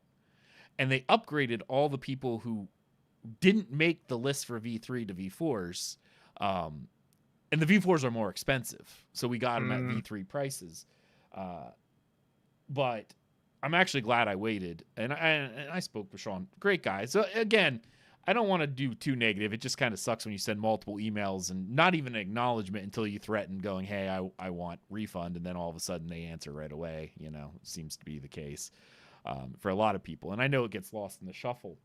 But this sword is gorgeous. And I said, like, again, it's targeted marketing because I love Type 20s and Type 20As. Like, look at this. This is the triple fuller setup. And this particular thing being set up, the new spatulated tip looks really nice. The flex is fantastic. It's got a good flex, really easy. And look at I'm going to try to get this in here. Like, there is no gap in that crossguard whatsoever. Like, at all. You Gorgeous. can't. Yeah. They do amazing work. Honestly, it was worth, if they would have told me it was a year and a half to get, it's still worth the wait. I think one of the major problems with fetter companies in particular is because when these things do break because you're sword on sword contact when you're sparring. It is a bit of a pain to have to wait a year and a half to get another one. And actually, I already said I probably plan on when I find another job here, I'm going to probably place an order for a second one, just so that if this one breaks, I have a backup when I'm doing sparring. I don't think it obviously will, but they do happen. Like, if you follow any of the HEMA guys, it happens. But this is just something I wanted to show off because you don't often see a lot of fetters. Every once in a while, you'll see Matt Easton on Scala Gladiatoria show off because he has a school there. If you follow Brittany St. Leafy and Mordow, because they have a small channel, they'll often show new stuff. I shouldn't say often. I don't think they post that often, but they show stuff. There's I'm doing such a disservice, but I follow him. It's an Italian gentleman who does HEMA. Federico? I think so. Yeah. Federico All of his Magaludi. thumbnails have historical paintings in them, like from like one of the fetch books and stuff like that. And it's like always blue, and then he does this he does all his thumbnails the same way. Yeah. What do you say? Yes, Federico. he's fantastic. I love his stuff. So if you don't have a school nearby, he does a lot of breakdowns for HEMA instruction. I love following him, even if he is a filthy Meyerist. But what are you gonna do? You know, I always have to joke. I'm a German longsword boy, so I always have to joke at the Italians. But I thought he was Fiore.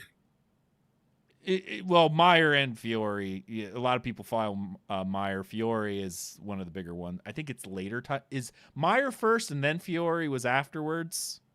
I think that's how it was. It's sort of similar to those who follow Johannes Lichtenhauer versus Talhofer. Talhofer was later. Lichtenhauer was like the earlier ones with his Zettel.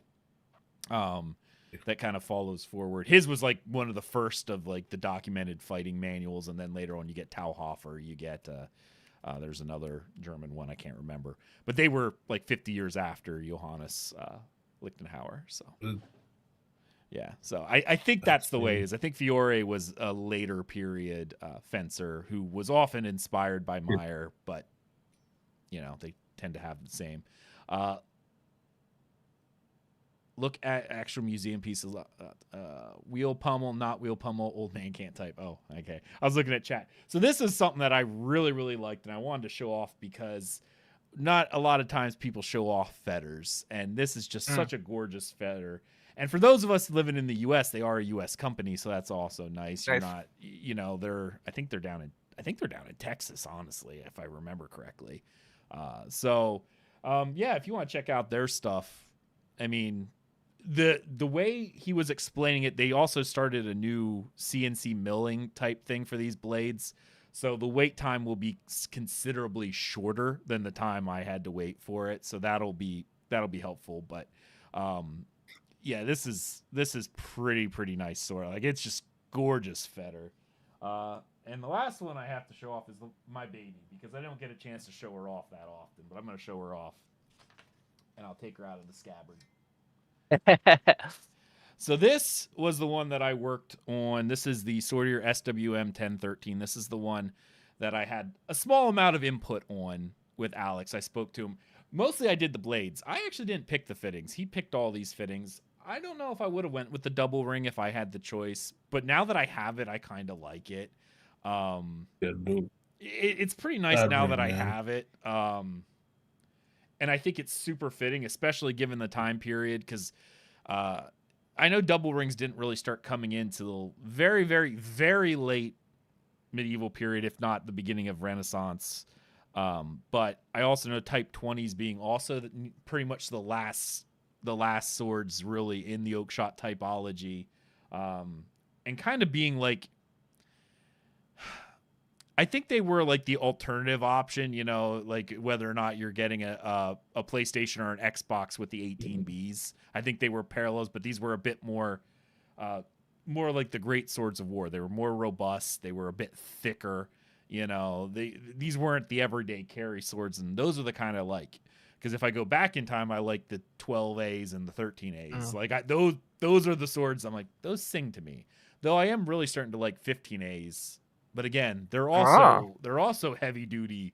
You know, they're not light swords. I'm probably one of the few people who don't really like 18Bs. I'm one of probably the very few who would rather go with a Type 20. Yeah, I know you like a good 18B. And I'm not saying I don't. It's just I like heftier swords. But we need to get you in a harness. Yeah. But I think they did really well, and given my German heritage, having this really fit in. Like, he picked this one, and I'm like, how'd you know me? Like, I wanted a scent stopper type pummel, and this is sort of what he went with this fluted, and I'm like, this was very, very Holy Roman Empire German-esque aesthetic in the late or mid 15th century. This was right there. But what I went through was I talked about how the 20As were a dedicated cut and thrust. They were designed to both cut and thrust, as the name suggests, and they needed to have a bit of a reinforced point. Not like a 15A that was armor dedicated, but it needed to be able to thrust without breaking a tip. And I'm going to try to show, if I can. You'll see here that the tip and there we go. They kept a lot of the width of the actual spine, which is what I talked about. And before I say anything else, I had a wonderful conversation with, I'm sure many of you may know his name, Peter Johnson. And we were talking about reinforced tips, and he was explaining like a lot of reinforced tipping is really not about keeping, or adding to the end, but rather just keeping the majority of the central ridge when you're doing your polishing work and you're working on the distal tapering. You got to maintain the thickness of your central ridge in order to have a point with some really level of reinforcement. That really stuck to me. I'm like, oh, that's kind of interesting that. And when I went back and looked at like my Albion mercenary, I looked down the blade. I'm like, I see what he said. The distal taper is still happening, but it's happening on the outside and leaving the central ridge almost intact all the way through. There's a little bit, but not a lot. So, I talked to Alex about it, and I was like, it has to start really thick at the base during, the strong of the blade. It's thicker, and I was using examples from the Oakshot Institute.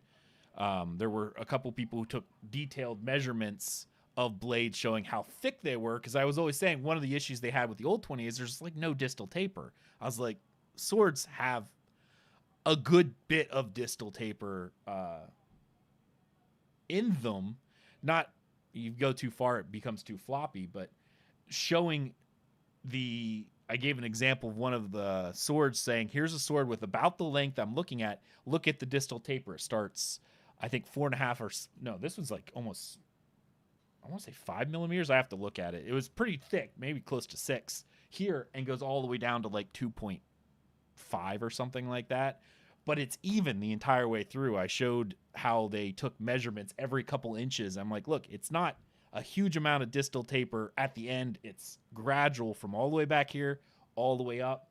I talked about the fullers. I know 18 or 20As had a bit of, there's a bit of nuance. Some of them had ricassos. I hate ricassos. Personally, I do. I hate them. I like the ones where the blade's all the way down. And there were examples like that, and there were also ones that had ricassos. But I was like, the one thing I noticed is the fullers were way too long on their original. Like the fullers went like halfway, and the center one went almost all. I'm like, I don't think there were any historical ones that had fullers that long. Most of the ones I've seen end about 25% and 50 on these types of blades. So that's what we talked about and what we were able to produce, you know. And I know Luke has one of these too. And we did a custom blade. Yeah, it's sitting right behind him. I was so happy when I saw him get it. The weight difference between mine and his is pretty drastic. Like, what did you say yours was? 4 or something? Yeah, mine was just a touch over 4 pounds. But to be fair, I thought it was lighter than that because it's really well balanced. But yeah. It's just 4 pounds. Well, we may have to waggle yours as well, Luke. Yeah, we might have to get together and do like comparative. Yeah, no, and even swords like the Albion Principe, well, that one is 3.5 pounds or something like that. Like, a sword can weigh a good bit, but if the balance and harmonics are right, it won't feel like it. And that's important. If you have a 4-pound blade and all the weight's right out here, you're gonna feel it. This one, like, this thing moves. Like, even when I'm doing like this, the weight honestly feels right where my hand is. Like this, the balance on this is really surprising to me. I was really surprised. But when I weighed mine, because we did a pattern weld, which I'll try to show if I get myself out of. Yeah, I can see it. The pattern weld on this thing. I spoke with Alex and I got the breakdown of the steels. And he said, I don't know what it is, but it seems like all of our pattern welded ones always come in lighter, because I have a pattern welded for the 16A as well. This comes in at 3.14 pounds, 3.12 or 3.14 pounds. I'm trying to remember exactly off the top of my head, but it's almost a pound lighter than what's advertised for the mono steel. Yeah, which is crazy because the fittings are the same. So it's just all, and it looks like the blade shape, length, width, like all that seems pretty similar. So it's, yeah. And I have the breakdown of the steel they use for this, like in its what they use to get the pattern weld. So it's really fascinating that I don't know how, when everything is almost identical, we get almost a pound less with pattern welded. And I noticed that because the 16A, I've had other people say it's with the mono steel one, how much it weighed. I weighed mine, and mine was only 2-point-something pounds, like, again, about half a pound less than the mono steel. And can you show, do you have enough space to show where your balance point is on your blade? Maybe. What about for you, Luke? Do you have enough maneuvering space there or no? I'm in my Harry Potter closet, but let me see. Yeah, looks to me like 2 inches. You're, yeah, right about 2 inches. 2 inches. Ooh, hitting stuff. Right about 2.25 maybe. This is crazy because mine, maybe, I don't know if you guys can see that. Where'd you? I mean, you could turn your hand, and we could just see where it's at. Now you don't have to balance it. Just turn your hand so you can see it. So it's about right with your finger. It's about right there. About an inch higher, maybe half an inch higher. Yeah. So I suspect if we do graduated measurements, then what's happened is perhaps in order to bring out the pattern, perhaps as a result of the polishing, there's been more distal taper that's been gone onto the pattern welded blade. They've taken off more metal, and it's gone further out in the blade, which has brought the balance point further closer to the crossguard. I see chat says the same thing. The pattern welded ones, from what I've seen, are a little bit thinner, which would make sense. I mean, this thing is still pretty, like, in terms of thickness, as you can see at the base, that's pretty thick. But then, as you can see, as it goes down the blade, as I get all the way towards... Yeah, we can do more experiments and measures, but I figured that was just something we could test real fast, since you had such wildly different weights. Yeah, it's pretty considerable. But this thing... I'm going to do a video on it, but I'm not going to review it. And part of the reason why, like, I'm not going to score it, because I feel like it's a conflict of interest, because I'm biased towards it, because I help. I'm going to show it off, and I'm going to do cutting with it, but I'm barring, like, catastrophic failure of the sword or something like that, I'm not going to give an official review of it, so I'm really, really curious about Luke when he does his. Just, again, I don't care. Other people do. That's just the way I feel, because I don't think I could separate my bias, because I did have a hand in making it, and it is beautiful. Like, I don't think anyone would argue that, but...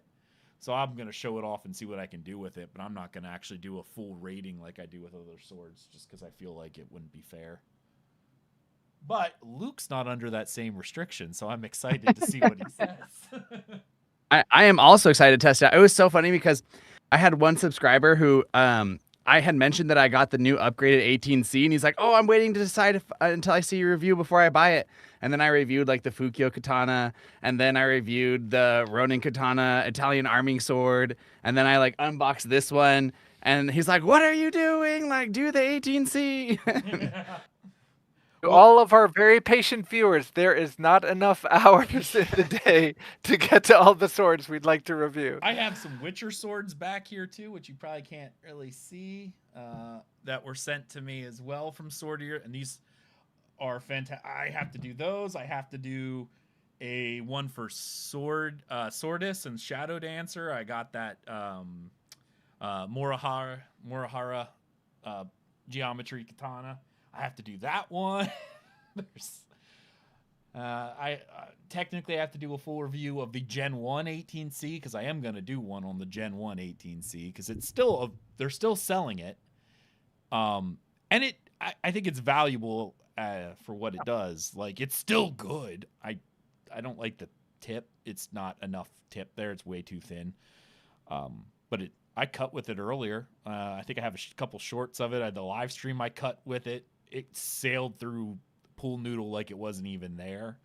I did do full tatami cutting. Some people looked at my channel and were like, "Hey, why are a bunch of your videos like members only?" I'm like, "Well, I need something for members, but it's the unedited footage. So I'm going to take that same footage and I'm going to edit it down for full reviews." But I have just the raw, you get to see me bend over and make all sorts of old man grunting noises. I'm like, "Oh, my back," while I'm over here trying to do stuff. Yeah. So anyone else got something they want to show off? I'm done talking. I'm down to show a couple of things, but I don't have to go next. Do you want to go next, Let's see what Tempest got. Yeah. Yeah, Tempest, show us.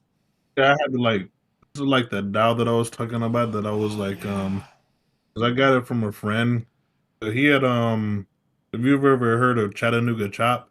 He had basically like his channel where he used to be like a professional chopper, but like basically I talked to him about it. He said there was too many restrictions. So he just decided to start getting his own thing. So we did like a bunch of different blades. So what I did was like, he said he always wanted a European sword, but he has like a couple of kids, so it's like, I guess he was just holding off on that. So I was like, I have a cold steel bastard sword that I basically never use and all that stuff. So I had the long handled one and the short handled one. So I tested both of them to see like which one was better. I'm like, short handled one is giving me like more statics. It's an actual bastard sword anyway.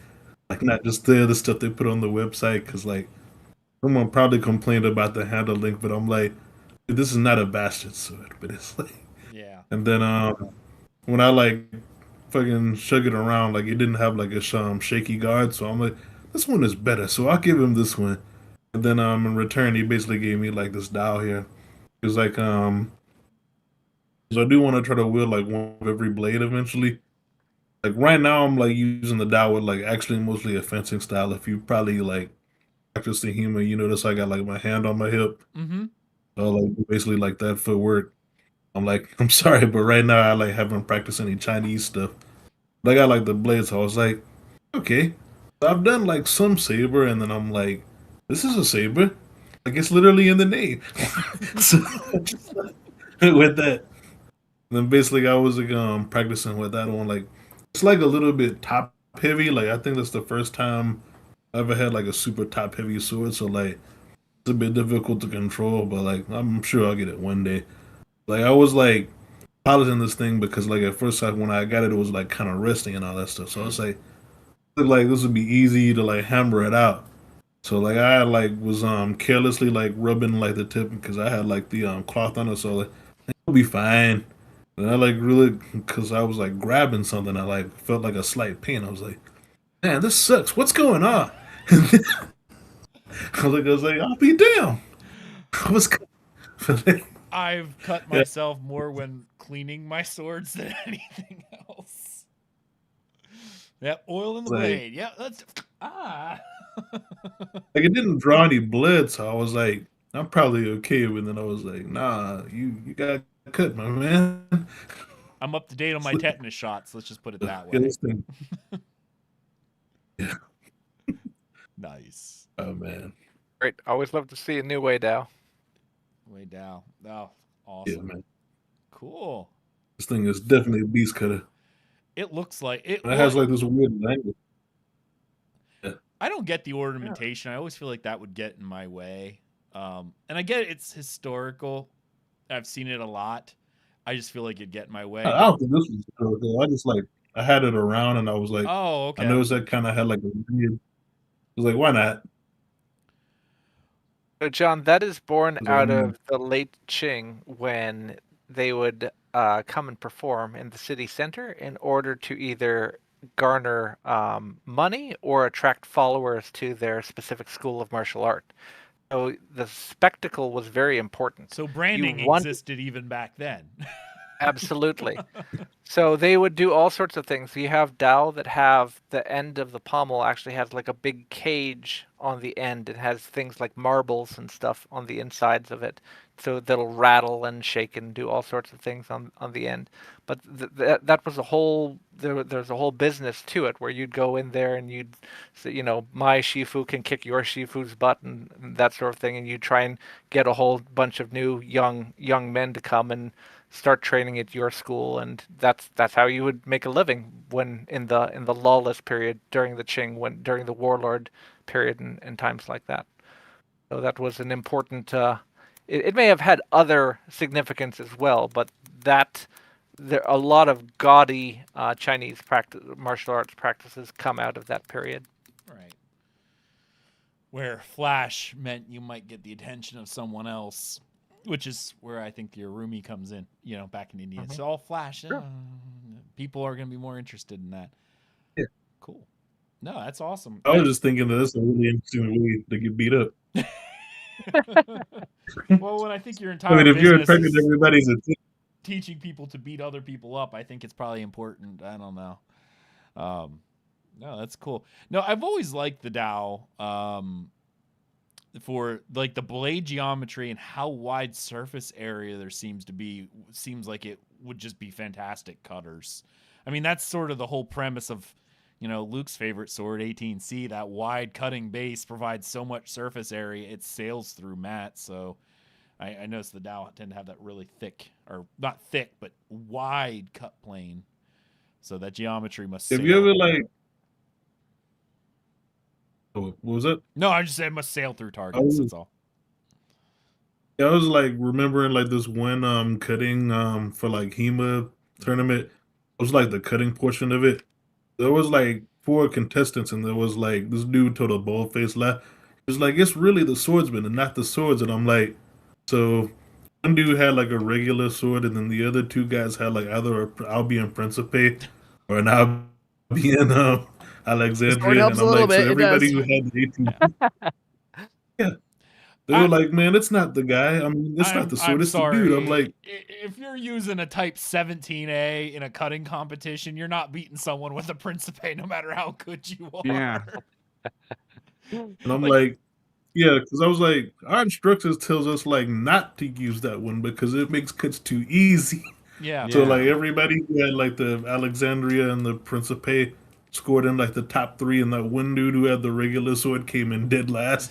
So I'm like, yeah, that's something you want to be honest about and come clean. There's something about blade geometry that is very important, and actually, it's funny you bring that up, because there are certain competitions that ban in HEMA that for cutting ban the Principe, just as a no, and from a practitioner standpoint, there is about a word of caution for Principe. Luke, you could probably speak to this one really well, not the Principe itself, but 18Cs tend to be very forgiving in the cut if you don't botch it completely, but that would be noticeable, where it makes even poor technique look decent, decent technique look good, vice versa.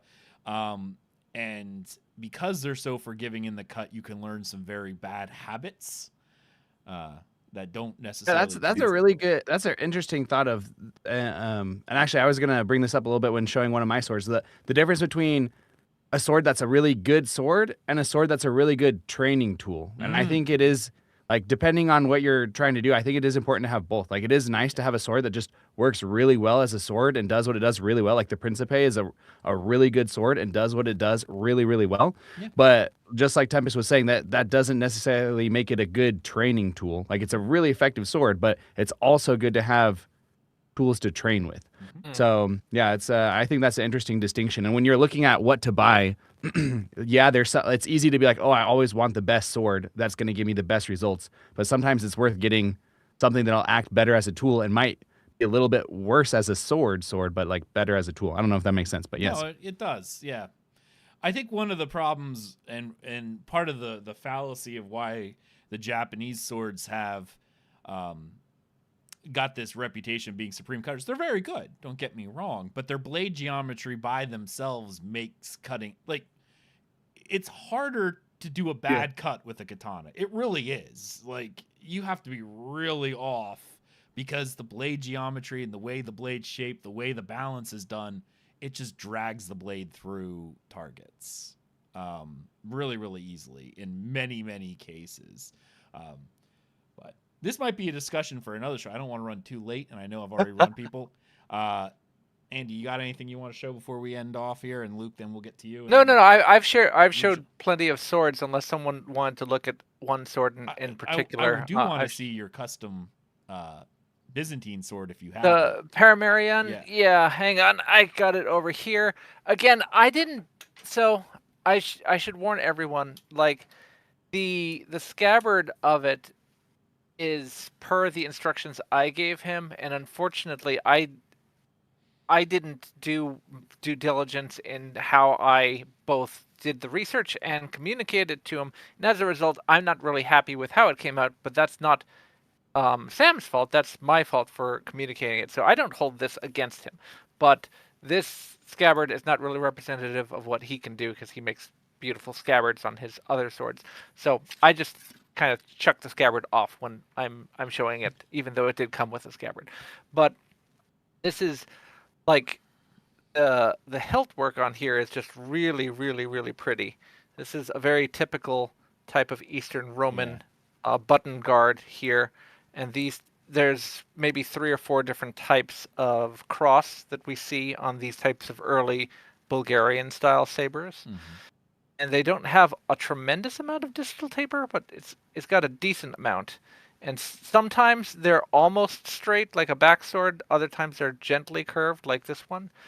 And they usually feature false edges. The particular one I created had a little bit of a false edge. He recreated it, perhaps even slightly more exaggerated than we originally came up with. But I still think it's within the did most of them have that little bump, like that killage bump? I don't know what the term would be for it, but so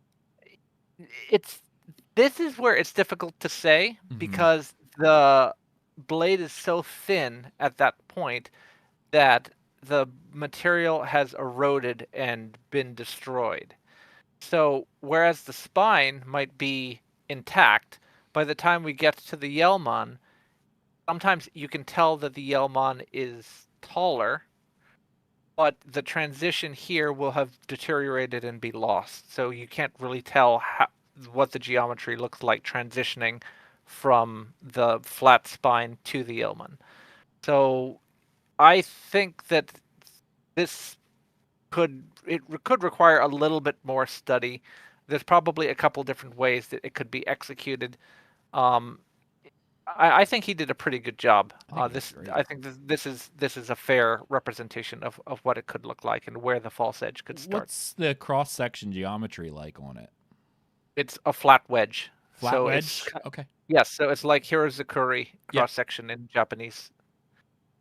That's actually really fascinating. No, I see. I like that because it is such an underrepresented sword, and that entire, obviously, that culture itself was more or less wiped out with the Ottoman invasion. So there's not a lot of like existing material out there to find. So it's sort of like one of those, you might see it on a marble relief somewhere, or something like that. So you're piecing everything together with what remnants of history still remain, because it, when Constantinople fell, that entire culture was wiped out, and a lot of the extant pieces we have are not, there's not many, and the ones that we have are in very, very, we'll just say poor to, is this even a sword level of material, We hard.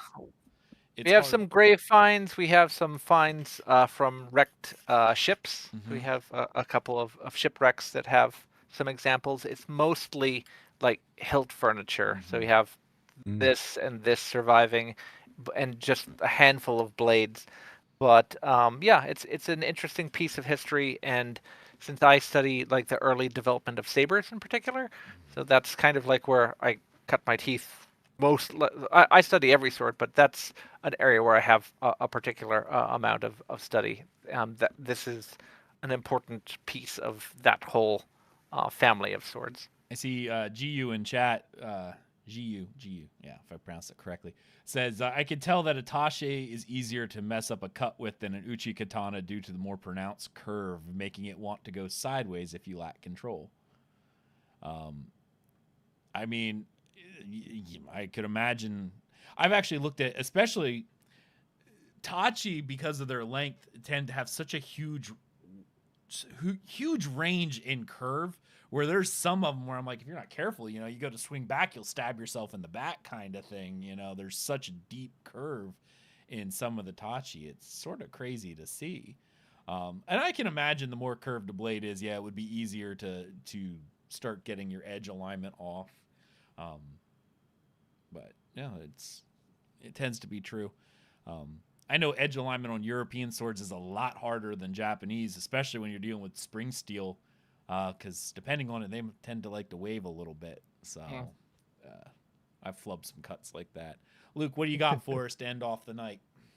Yeah, so let me.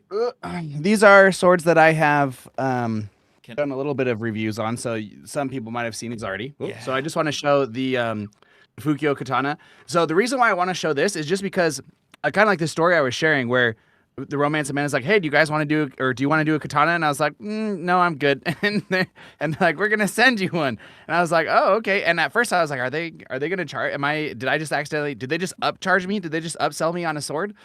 And then it showed up, and in my review I talked about how I was a little bit hesitant to do it because I'm not very familiar with Japanese swords, right? So I literally, there was one night where I spent like 3 hours like trying to memorize terms, and like I was basically, I made like vocab cards, and I'm like, I was like, I don't want to sound stupid when I'm like doing this thing.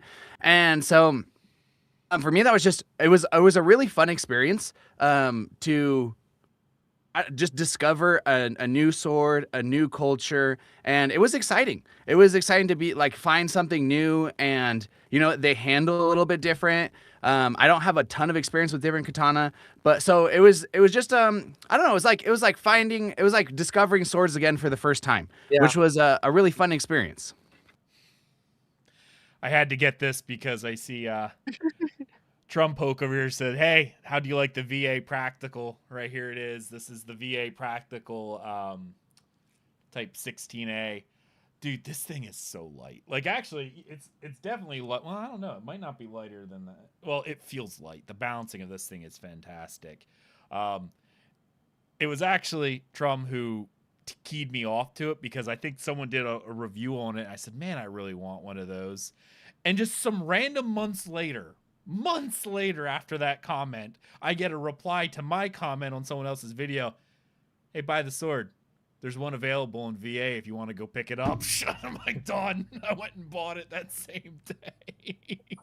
Like, props. See, this is what I love about the sword community. They know how to help you spend money that you probably didn't need to spend, but I spent it because I said, man, I really want one, but they're never in stock.